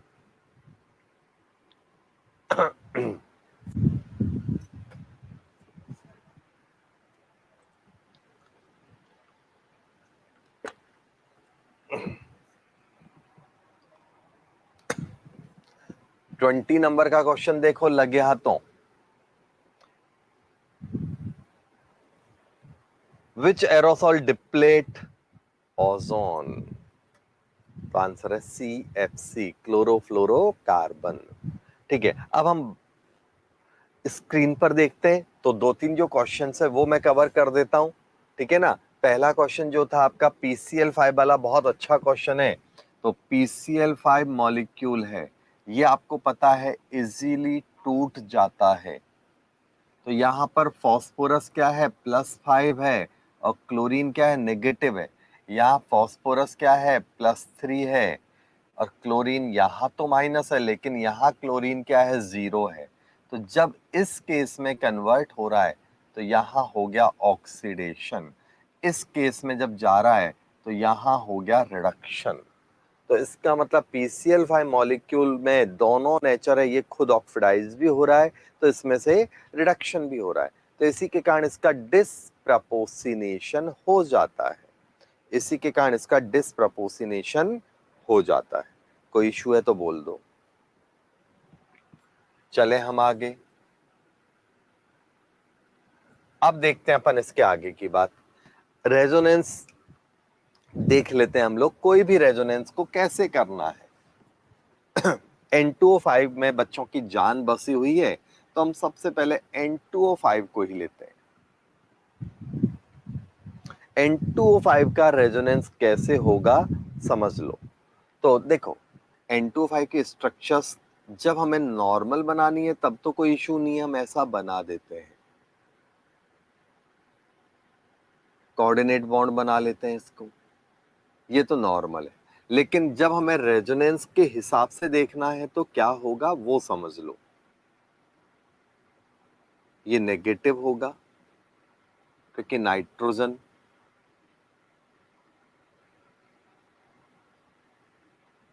पॉजिटिव होगा। नाइट्रोजन के पास 5 इलेक्ट्रॉन है, आप चेक करो, तो नाइट्रोजन प्लस है और ऑक्सीजन ने 1 इलेक्ट्रॉन ले लिया तो वो माइनस है। इलेक्ट्रॉन भी एक साइड बना देता हूं जिससे आपको इलेक्ट्रॉन गिनना इजी रहे।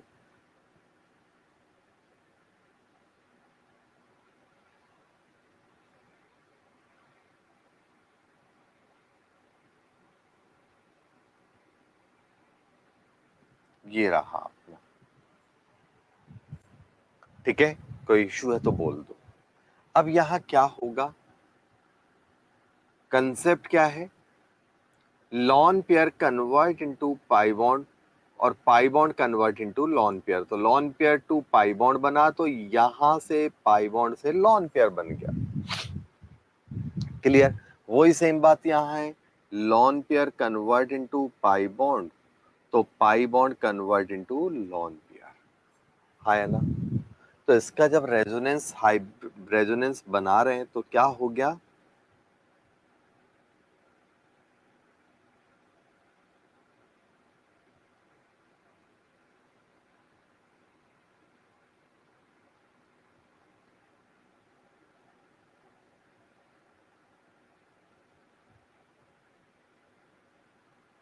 ये रहा, बीच के नाइट्रोजन के उनके नहीं बनाए मैंने, ये पॉजिटिव है, ये भी पॉजिटिव है, समझ में आ गया। तो इस तरह से क्या होगा, ये रेजोनेंस में ये स्ट्रक्चर्स लगातार घूमती रहेंगी, ये वापस उधर चला जाएगा, लॉन पेयर से पाई बॉन्ड से लॉन पेयर।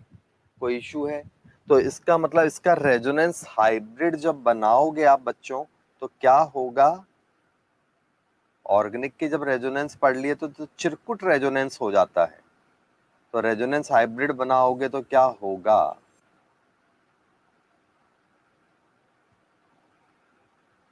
यहां पर कभी नेगेटिव है तो कभी यहां नेगेटिव है, कभी यहां नेगेटिव है तो कभी यहां नेगेटिव है।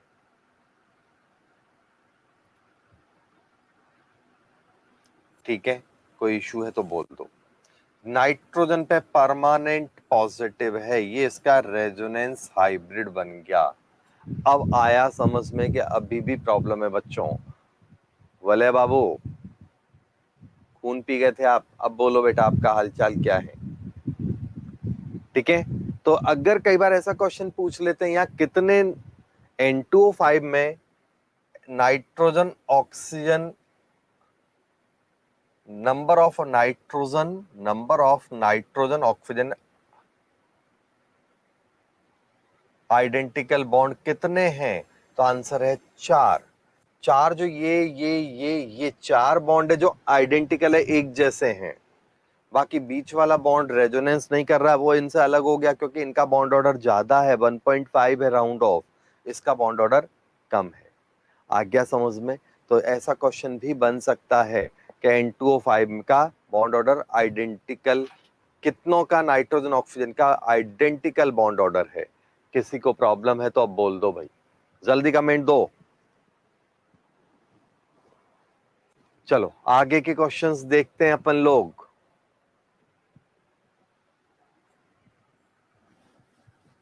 मैं आपको 2 मिनट का टाइम दे रहा हूं, फटाफट खुद क्वेश्चंस देखो, फिर जो जरूरी होगा 7.9 करवा दूंगा, ठीक है ना। और देख लो कौन कौन से क्वेश्चंस आपको खुद को बोर्ड पे करने हैं, ठीक है ना। तो ये पूरी की पूरी शीट को एक बार आप खुद देखो, फिर मैं जो जो जरूरी है वो क्वेश्चन नंबर आप लिख दो, मैं एक साथ करवा देता हूं आपको। 2 मिनट का टाइम दे रहा हूं सोचने का, रीड करने का।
7.9 लिख देता हूं मैं कौन कौन से questions demand by 24, 25, 30।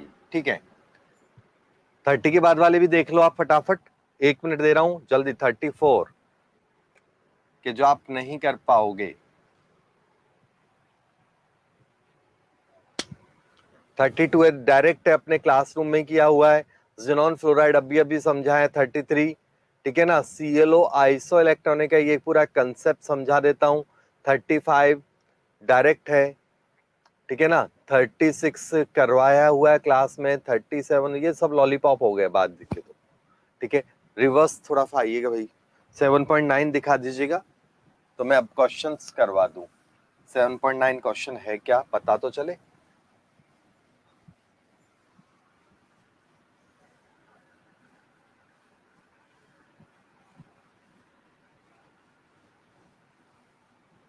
Seven point nine question है, बॉन्ड एंगल का ही तो है बेटा, यही तो करवाया था अभी मैंने। 7.9 बॉन्ड एंगल का पूरा कंसेप्ट करवाया ना, एक बार देखो। जिसने भी 7.9 की डिमांड की बोले,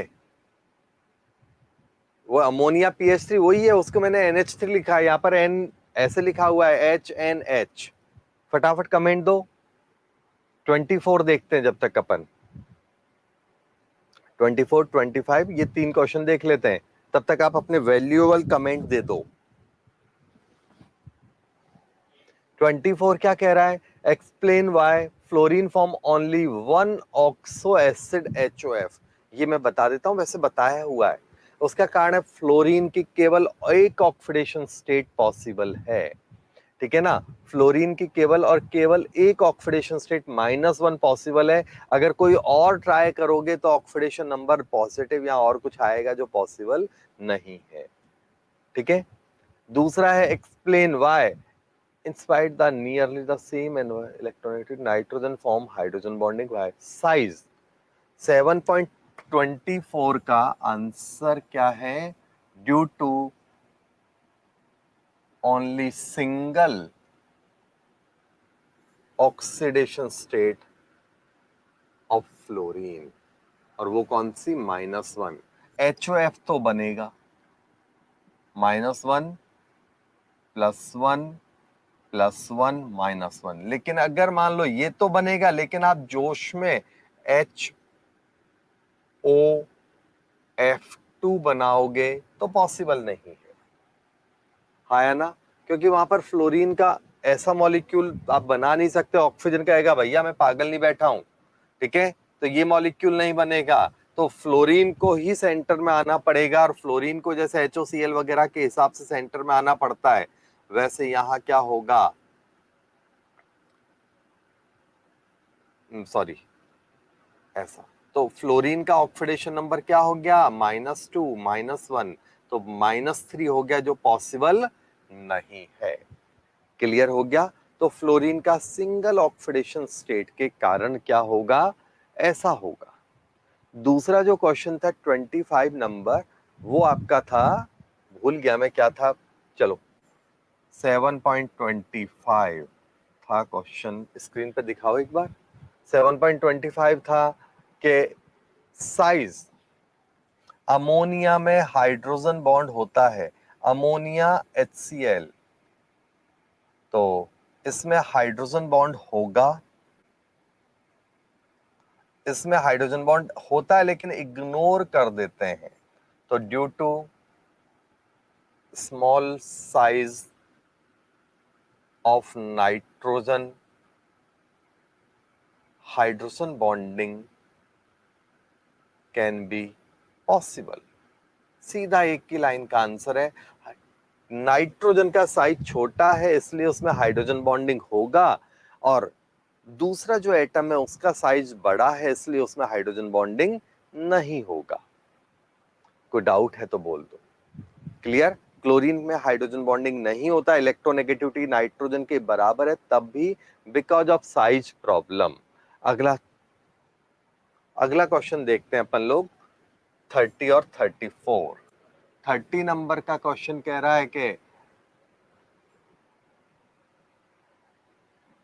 30 नंबर का क्वेश्चन यही तो समझाया था कि जिनॉन के साथ रिएक्शन करने का लॉजिक क्या लगा उसको, तो बार्थोलेट को लगा कि यार जब ऑक्सीजन कंपाउंड बना सकता है, O2+ बना सकता है, तो ऑक्सीजन के कंपेयर में तो थोड़ा सा कम आईपी है, तो जिनॉन तो बहुत इजीली बनाएगा। क्लियर है कि नहीं? तो 30 क्वेश्चन का आंसर तो डायरेक्ट हो गया। जो अभी तो आज आते पहले सबसे पहले यही समझाया था, मैंने कहा था इंपॉर्टेंट भी है, फिर भी कमेंट दो। 34 देख लो आप। 34 है कि what neutral molecule of its ClO negative, ClO का आइसो इलेक्ट्रॉनिक बताओ। ये आपका कंसेप्ट है। सोचो आप कैसे करोगे इस क्वेश्चंस को, इस टाइप के क्वेश्चंस को कैसे करोगे, ये बताओ मेरे को।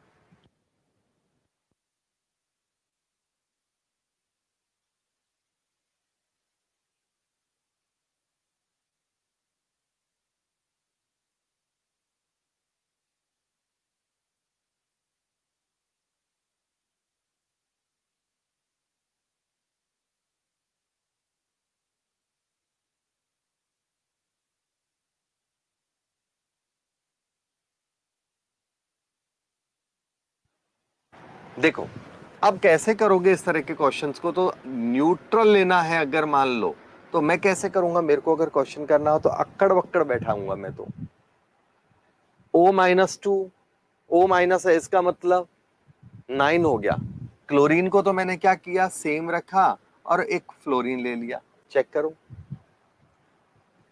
8 और 1 9, तो 9 तो फ्लोरीन होता है। अगर मान लो मैं क्लोरीन के साथ नेगेटिव ऐड कर दूं तो 17 और 18 होता है XCO, सॉरी ARO, वो तो पॉसिबल नहीं है। तो ये मॉलिक्यूल तो बन जाएगा न्यूट्रल में, हाँ या ना? आयंस में तो बहुत सारे बन जाएंगे।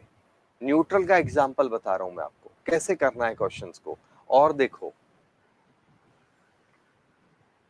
अगर मान लो मैंने आपको ये क्वेश्चन चेंज कर दिया, मान लो मैंने कहा Cl क्या कहते हैं, O2-, इसका आइसो इलेक्ट्रॉनिक बताओ। आइसो इलेक्ट्रॉनिक कंसेप्ट करवा रहा हूं इस तरह के क्वेश्चन का। वो 11th में पढ़ा था, वो बच्चों वाला था, यहां पर हम इसका आइसो इलेक्ट्रॉनिक देख रहे हैं। तो आइसो इलेक्ट्रॉनिक का एग्जाम्पल क्या होगा, तो कैसे करोगे? ये तो Cl रखा, 8 2 जा 16 और एक 17, तो Cl2 हो गया। 17 भी कौन है, क्लोरीन है, तो इसका मतलब आंसर क्या हो गया, ये रहा। कोई डाउट है बोलो, चले हम आगे। तो इसका आइसो इलेक्ट्रॉनिक कौन हो गया, ये वाला हो गया। अब इसके अलावा और कुछ हो सकता है क्या, तो बोलो। तो एक और बन सकता है, बट वो मॉलिक्यूल आप खुद सोचो स्टेबल होगा कि नहीं होगा, ठीक है ना? ये है। और मतलब फ्लोरीन जोड़ना है तो वो मॉलिक्यूल स्टेबल नहीं होता। आप इसमें चाहो तो फ्लोरीन ऐसे जोड़ सकते हो, बट वो मॉलिक्यूल की स्टेबिलिटी नहीं होती, ठीक है? ऐसा जोड़ोगे तब भी, ऐसा जोड़ोगे तब भी। आ गया समझ में? एक और एग्जांपल लेते हैं हम लोग कि भाई आपको कहा जाए कि NO+ का आइसो इलेक्ट्रॉनिक दो, तो NO+ का आइसो इलेक्ट्रॉनिक क्या होगा? तो सीधी सी बात है, नाइट्रोजन तो अपनी जगह है, ऑक्सीजन में से एक निकल गया तो एक और नाइट्रोजन आ गया, तो N और N, तो N2 बन गया। न्यूट्रल स्पीशीज के आइसो इलेक्ट्रॉनिक समझा रहा हूं, ठीक है ना? एक और हो सकता है, हमने तो ऐसा कोई जरूरी नहीं है कि इसके साथ ही सेकंड वाले के साथ ही आपको एक्सपेरिमेंट करने सारे। अगर मैं ऑक्सीजन अपनी जगह रखूं तो नाइट्रोजन में से एक पॉजिटिव कर दिया तो एक पॉजिटिव निकल जाएगा, तो क्या हो जाएगा, तो आंसर है कार्बन आएगा। तो CO भी इसका एग्जाम्पल हो सकता है। बोलो आया कि नहीं आया समझ में? प्रॉब्लम है? अगर मैं कहूं NO- का आइसो इलेक्ट्रॉनिक दो, आई थिंक आप तो अब तो अकल लगा लोगे, अब तो आप शाणे हो गए, आया ना? खत्म।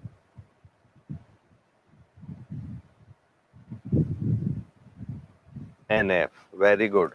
NO क्या क्या होगा, तो आंसर है NF। अब ये मॉलिक्यूल होता है क्या, आंसर है नहीं। तो अब क्या कर सकते हो, या नेगेटिव इसके साथ लो तो आंसर हो जाएगा O2। चेक कर लो, ये पॉसिबल है। देखो दोनों, दो बच्चों ने आंसर दिया, दोनों एक से एक शर्त लगा के बेवकूफ बने हुए हैं कि तू ज्यादा बड़ा बेवकूफ के मैं बड़ा बेवकूफ। आ गया समझ में? कोई डाउट है कंसेप्ट में? अभी भी कोई डाउट है तो बोलो, क्या और एग्जांपल दूं, या समझ में आ गया अक्कड़ बक्कड़ कैसे करनी है? किसी को भी कोई प्रॉब्लम है तो तुरंत बोल दो इसमें, जल्दी से अपने कमेंट दो भाई। अब एक बच्चे ने स्क्रीन पे लिखा हुआ है बॉन्ड ऑर्डर, तो बॉन्ड ऑर्डर का मतलब क्या है वो बताओ, कि बॉन्ड ऑर्डर का मतलब क्या निकल रहा है, जल्दी से बोल दो, फिर मैं अब JEE के क्वेश्चंस करवा देता हूं। और कोई डाउट है, जो भी अभी एनसीईआरटी पूरा खत्म कर दिया है, कोई डाउट हो तो तुरंत बोल दो, नहीं तो मैं अब आपको JEE के MCQ थोड़े से प्रैक्टिस करा देता हूं अभी।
कोई बच्चा कह रहा है वलय पटेल सर, वो इलेक्ट्रॉन वाली ट्रिक मींस कौन सी वाली ट्रिक बेटा?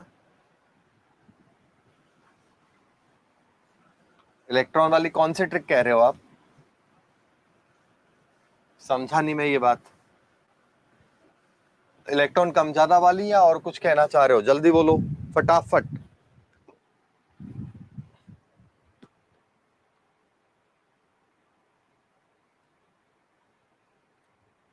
पे 3 बॉन्ड ऑर्डर है।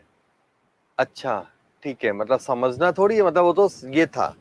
चलो क्वेश्चन देखते हैं हम लोग अब फटाफट। JEE के पिछले सालों में जो क्वेश्चंस आए हुए हैं IIT में, वो मैं बता रहा हूं। जैसे एक क्वेश्चन है रेड ब्राउन, पहला है reddish brown,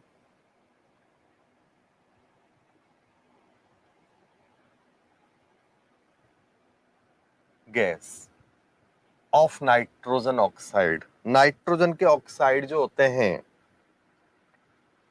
of gas when, बहुत सिंपल है ये तो, व्हेन नाइट्रिक ऑक्साइड, मेरा स्पीड थोड़ा कम रहेगा हर चीज को करवाऊंगा तो, ऑक्सीडाइज इन एयर, ये कह रहा है। बहुत लॉलीपॉप क्वेश्चन है, देखते ही हो गया। देखते कैसे? नाइट्रिक ऑक्साइड का फॉर्मूला आपको पता होना चाहिए।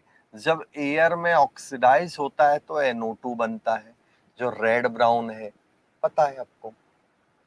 वैसे भी बच्चों, अगर गैस की बात आए तो दो ही गैस हो सकती है जो ब्राउन कलर का आपका परफॉर्मेंस देंगी, ध्यान से सुनना, केवल और केवल दो गैसें। आपके क्वेश्चन जब बनते हैं तो आप और कहीं सोचना ही मत, रेड ब्राउन, ब्राउन कलर की गैस या तो ये NO2 होगी या फिर ब्रोमीन होगा, तीसरा कोई क्वेश्चन बनेगा ही नहीं। इसलिए जब ये बात बोल रहा हूं ना, तो आप इनको स्पेशल मार्क कर लो, स्पेशल नोट्स में लिख लेना। ब्राउन कलर का कोई गैस का कंपाउंड आ गया तो खोपड़ी दो ही जगह दौड़ाना, या तो NO2 बनाना या फिर ब्रोमीन बनाना। क्लियर हो गया बच्चों? ठीक है, अगला क्वेश्चन देखो।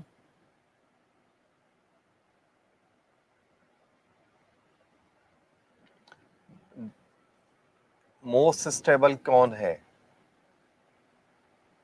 To heat? हीट के लिए HF, HCl, लॉलीपॉप क्वेश्चन है देखो, HBr, HI। तो आंसर आप बताओगे, तो आंसर पता है, स्टेबिलिटी डाउन द ग्रुप बढ़ती है।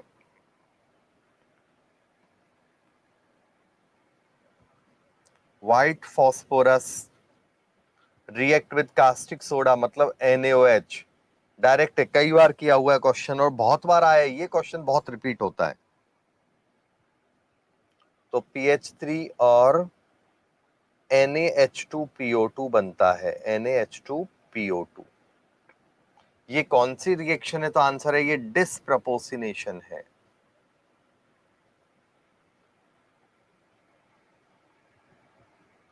ये कौन सी रिएक्शन का टाइप है? तो फास्फोरस का देखो यहाँ रिडक्शन भी हुआ और फास्फोरस का यहाँ पर ऑक्सीडेशन भी हुआ। तो this one is type of the disproportionation reaction. ये डिसप्रपोर्शनेशन रिएक्शन का टाइप है। क्लियर हो गया? कोई डाउट है तो बोल दो। चले हम आगे, अगला देखो आप।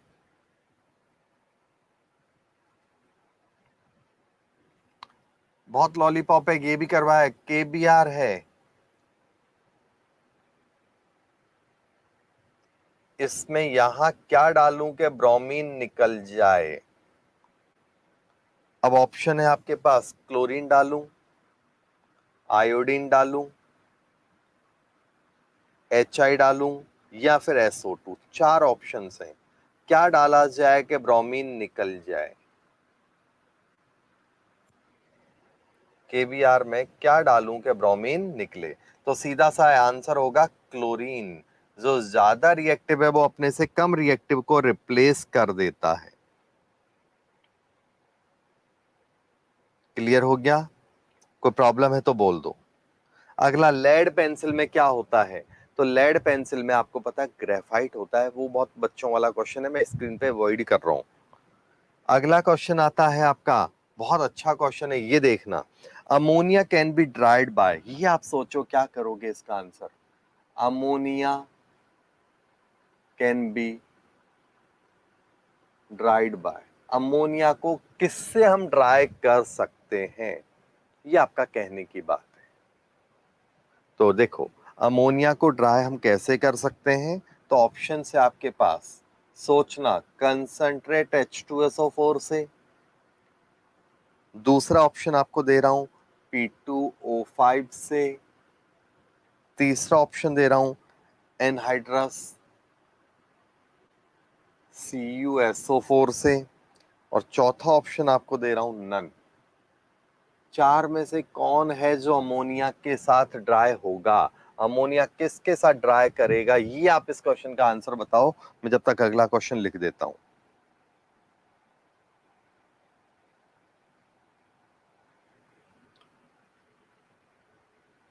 HBr,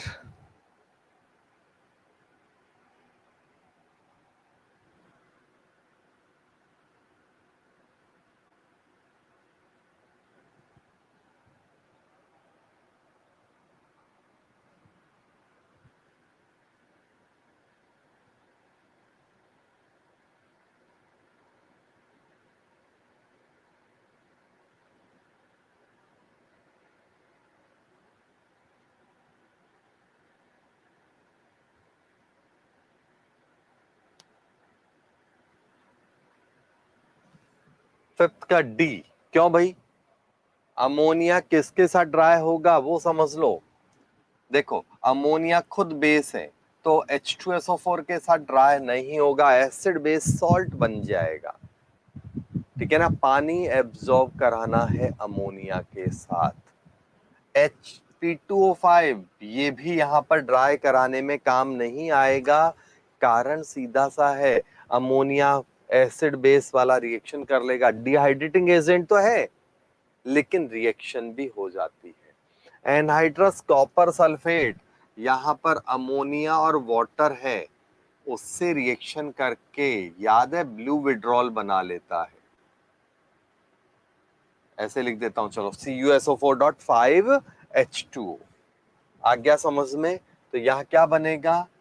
CuSO4.5H2O बन सकता है कि नहीं बन सकता है? जल्दी बोलो।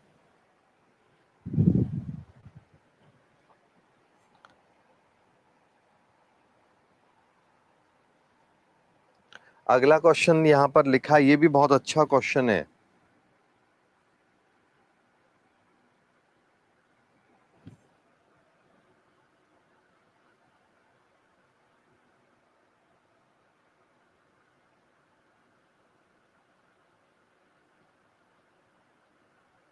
ये बहुत अच्छा क्वेश्चन है। चलो इस क्वेश्चन का आंसर दो।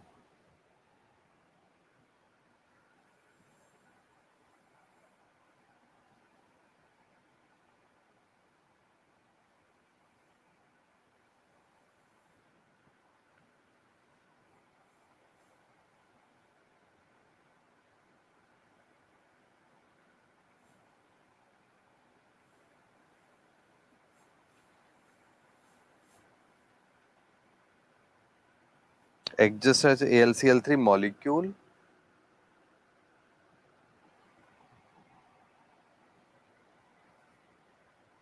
not hydrolyzed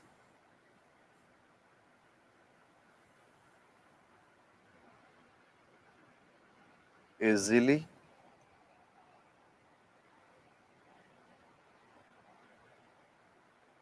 in vacuum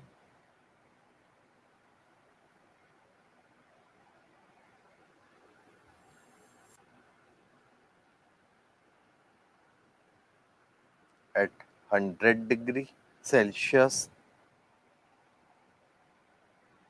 Levi's base है। चार ऑप्शन है, इनमें से कौन सही है? देखो यहां पर ये क्वेश्चन बहुत जबरदस्त है। HBr ऐसा नहीं कि बहुत वो है, ट्रिकी है। HBrHI रिड्यूस H2SO4, तो इसका मतलब क्या है पहले वो समझोगे तो क्वेश्चन में कुछ हवा लगेगी। देखना, सबसे पहले अभी HF वाली रिएक्टिविटी वाला क्वेश्चन भी देखा था, तो इसका मतलब इस क्वेश्चन को हम ऐसे देख रहे हैं। मैंने क्या किया, HF, HCl, HBr और HI हमें पता है ये मोस्ट स्टेबल है। इसका मतलब इससे फ्लोरीन उतना आसानी से बनेगा, तो आंसर है नहीं, ये स्टेबल है। जबकि ये मॉलिक्यूल से फ्लोरीन आयोडीन इजीली बनेगा, हाँ या ना? इसका मतलब ब्रोमीन थोड़ा कम इजीली बनेगा, क्लोरीन और मुश्किल से बनेगा, फ्लोरीन तो ये मान लो कि बहुत मुश्किल से बनेगा। स्ट्रेंथ, हाइड्रोजन बॉन्डिंग, कैसे भी इस बात को समझ लो आप। इतना क्लियर है कि नहीं? तो इसका मतलब इसका खुद का ऑक्सीडेशन बहुत इजीली हो रहा है, तो ये क्या करेगा, बाकी औरों को इजीली रिड्यूस कर देगा। खुद का ऑक्सीडेशन इजी होने के कारण बाकी औरों को इजीली रिड्यूस करेगा। कोई इशू? जबकि ये तो खुद ऑक्सीडाइज ही नहीं हो रहा है। ये ऑक्सीडाइज नहीं होगा तो दूसरे को रिड्यूस नहीं करेगा। क्लियर है? आपको इस बात को उल्टा सोच सकते हैं, फ्लोरीन से F माइनस बहुत इजीली बनता है, बिकॉज ऑफ दैट फ्लोरीन तेजी से खुद रिड्यूस हो रहा है, ये बहुत इजीली होता है। ये वाला रिवर्स रिएक्शन इजीली नहीं होगा। फ्लोरीन स्ट्रॉन्गेस्ट ऑक्सीडाइजिंग एजेंट है, तो वो हर एक को ऑक्सीडाइज कर सकता है। इसका मतलब वो रिड्यूस किसी को नहीं करेगा। उस तरीके से भी क्वेश्चन को सॉल्व कर सकते हैं। एक ये तरीका बताया, तो इसका मतलब आंसर क्या हो गया? नन। कोई इशू है तो बोल दो। अगला केस, एनहाइड्रस AlCl3 वाला सोचो। यहां पर कोई कमेंट है तो दे दो, जल्दी से बोलो।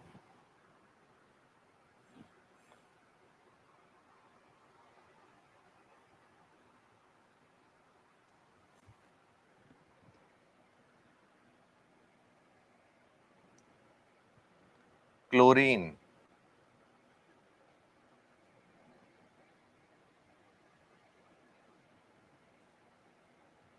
acts as bleaching agent only in presence of dry air,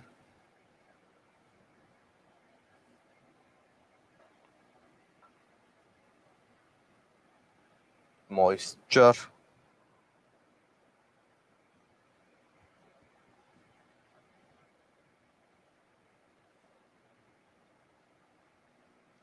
ये आपके 4 ऑप्शंस हैं। ठीक है, चलो जल्दी बोलो।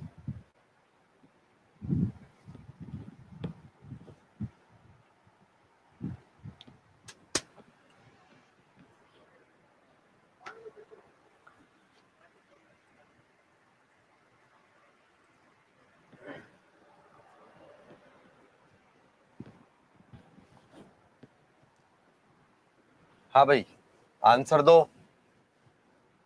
7th का आंसर कोई कमेंट नहीं आ रहा है भाई, सारे सो तो नहीं गए हो? अगला लेक्चर होगा उसमें अच्छे क्वेश्चंस एकदम अच्छे वाले कराऊंगा, तो पूरा थ्योरी और ये सब कंसेप्ट एकदम क्लियर करके आना। एक दो क्वेश्चन और करवा देता हूं।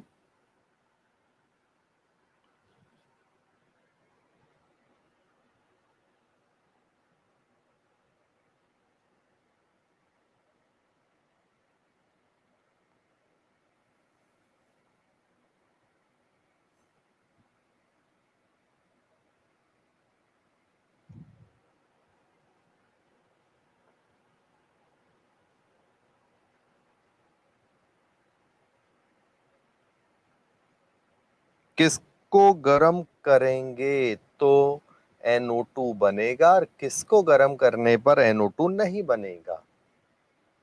ये आपका एक क्वेश्चन है, ये भी हमने किया हुआ है क्लासरूम नोट्स में। ये भी हमने किया हुआ है क्लासरूम नोट्स में। देखो 7th है तो AlCl3 एनहाइड्रस है, एनहाइड्रस AlCl3 Al ये मॉलिक्यूल फॉर्म में रहेगा नहीं, डायमर बन जाता है वो तो ये तो गलत हो गया। नॉट हाइड्रोलाइज इजीली, ये तो एकदम ही उल्टी बात हो गई। इसका हाइड्रोलिसिस तो बहुत तेजी से होता है, और हाइड्रोलिसिस होगा तो यहां पर क्या बनता है, ये बन जाता है, तो ये भी गलत हो गया। लिवाइस बेस तो दिन में ही झूठ बोल रहा है, बिकॉज ये तो अच्छा एसिड है ना? तो ले दे के एक ही आंसर आया हमारे गले मिलने वाला, वो है सब्लिमेट हो जाता है।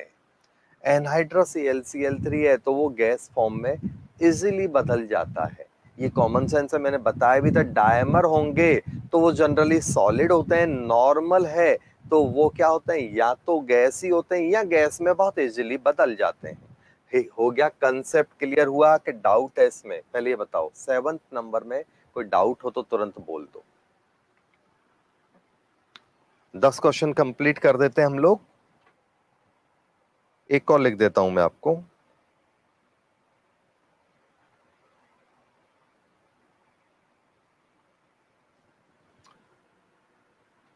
Gas can't be collected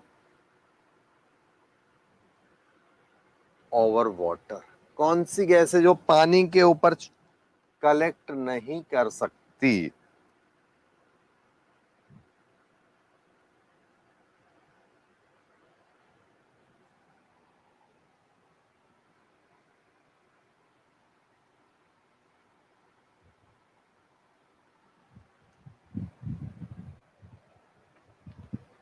7th में सबको क्लियर है ना?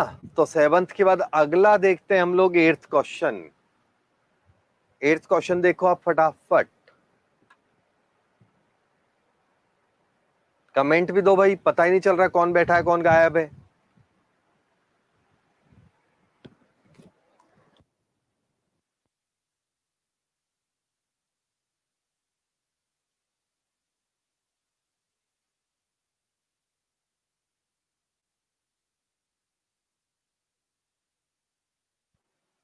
तो देखो, क्लोरीन ब्लीचिंग एजेंट कब होता है? लॉलीपॉप है पानी के साथ, याद है? क्लोरीन वाटर जो होता है, आपको समझाया था HCl के साथ HOCl बनता है, यहां से निसेंट ऑक्सीजन जो होता है ये ब्लीच कराने में काम आती है। तो ये वो वाला क्वेश्चन है। क्लियर हो गया? प्रॉब्लम है तो बोल दो। बाकी ड्राई एयर के साथ रिएक्शन नहीं करेगा, प्योर ऑक्सीजन के साथ भी नहीं करेगा, सनलाइट के साथ भी नहीं होगा। तो ये इसका मेन आंसर है। अगला, nitrogen can not be obtain by heating.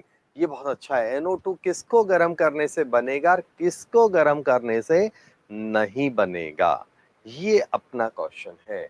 तो KNO3 को गर्म करते हैं तो क्या बनता है? याद है, आपको बताया हुआ है, KNO2 प्लस O2। बाकी इन सबको गर्म करने से NO2 गैस निकलती है और ऑक्साइड बनता है, प्लस साथ में क्या बनता है? ऑक्साइड्स बनते हैं। क्लियर हो गया? कोई प्रॉब्लम है तो बोल दो। तो आंसर क्या हो गया? KNO3 को गर्म करने से ऑक्सीजन निकलेगी, ना कि NO2। और ये बहुत अच्छी तरह मैंने नाइट्रेट का पूरा कंसेप्ट आपको समझाया हुआ है, तो आप अपने नोट्स देखो या वो वाला एपिसोड देख लेना, बहुत इंपॉर्टेंट है बच्चों। क्लियर हो गया? चले हम आगे। लास्ट क्वेश्चन आज का वो है, gas can't be collected over water. तो आंसर है, जो पानी में सॉल्युबल हो जाएगी वो पानी में कलेक्ट नहीं हो पाएगी। जो पानी में इनसॉल्युबल है या बहुत स्लाइटली है तो इग्नोर कर देते हैं, तो हम क्या बोलेंगे? जो पानी में इनसॉल्युबल है वो पानी के ऊपर कलेक्ट कर लेंगे, और जो पानी में सॉल्युबल है वो कलेक्ट नहीं हो पाएगी। तो नाइट्रोजन इनसॉल्युबल है, ऑक्सीजन भी बहुत स्लाइटली सॉल्युबल है, तो मैदान से ये दो तो सबसे पहले भागे, ये वाला और ये वाला। तो SO2 पानी में आप कहोगे सर H2SO3 बना लेता है, बिल्कुल सही बात है, ये भी सॉल्युबल है, तो इसको कलेक्ट नहीं कर सकते, ये आपका आंसर हो गया। आप कहोगे कि सर ये भी तो है, लेकिन आपको पता है ये मॉलिक्यूल स्टेबल नहीं है, तो ये रिवर्स हो जाता है। क्लियर? तो ये भी कलेक्ट नहीं, ये भी पानी में सॉल्युबल नहीं है, तो इग्नोर हो जाती है इजीली। रूम टेम्परेचर की बातें हैं ये सब, हाई टेम्परेचर पे नहीं। तो इस क्वेश्चन का आंसर क्या हो गया? ये हो गया इस क्वेश्चन का आंसर। कोई इशू है तो बोल दो भाई, फटाफट कमेंट दो, नहीं तो फिर आज की सभा को हम लोग समाप्त करते हैं।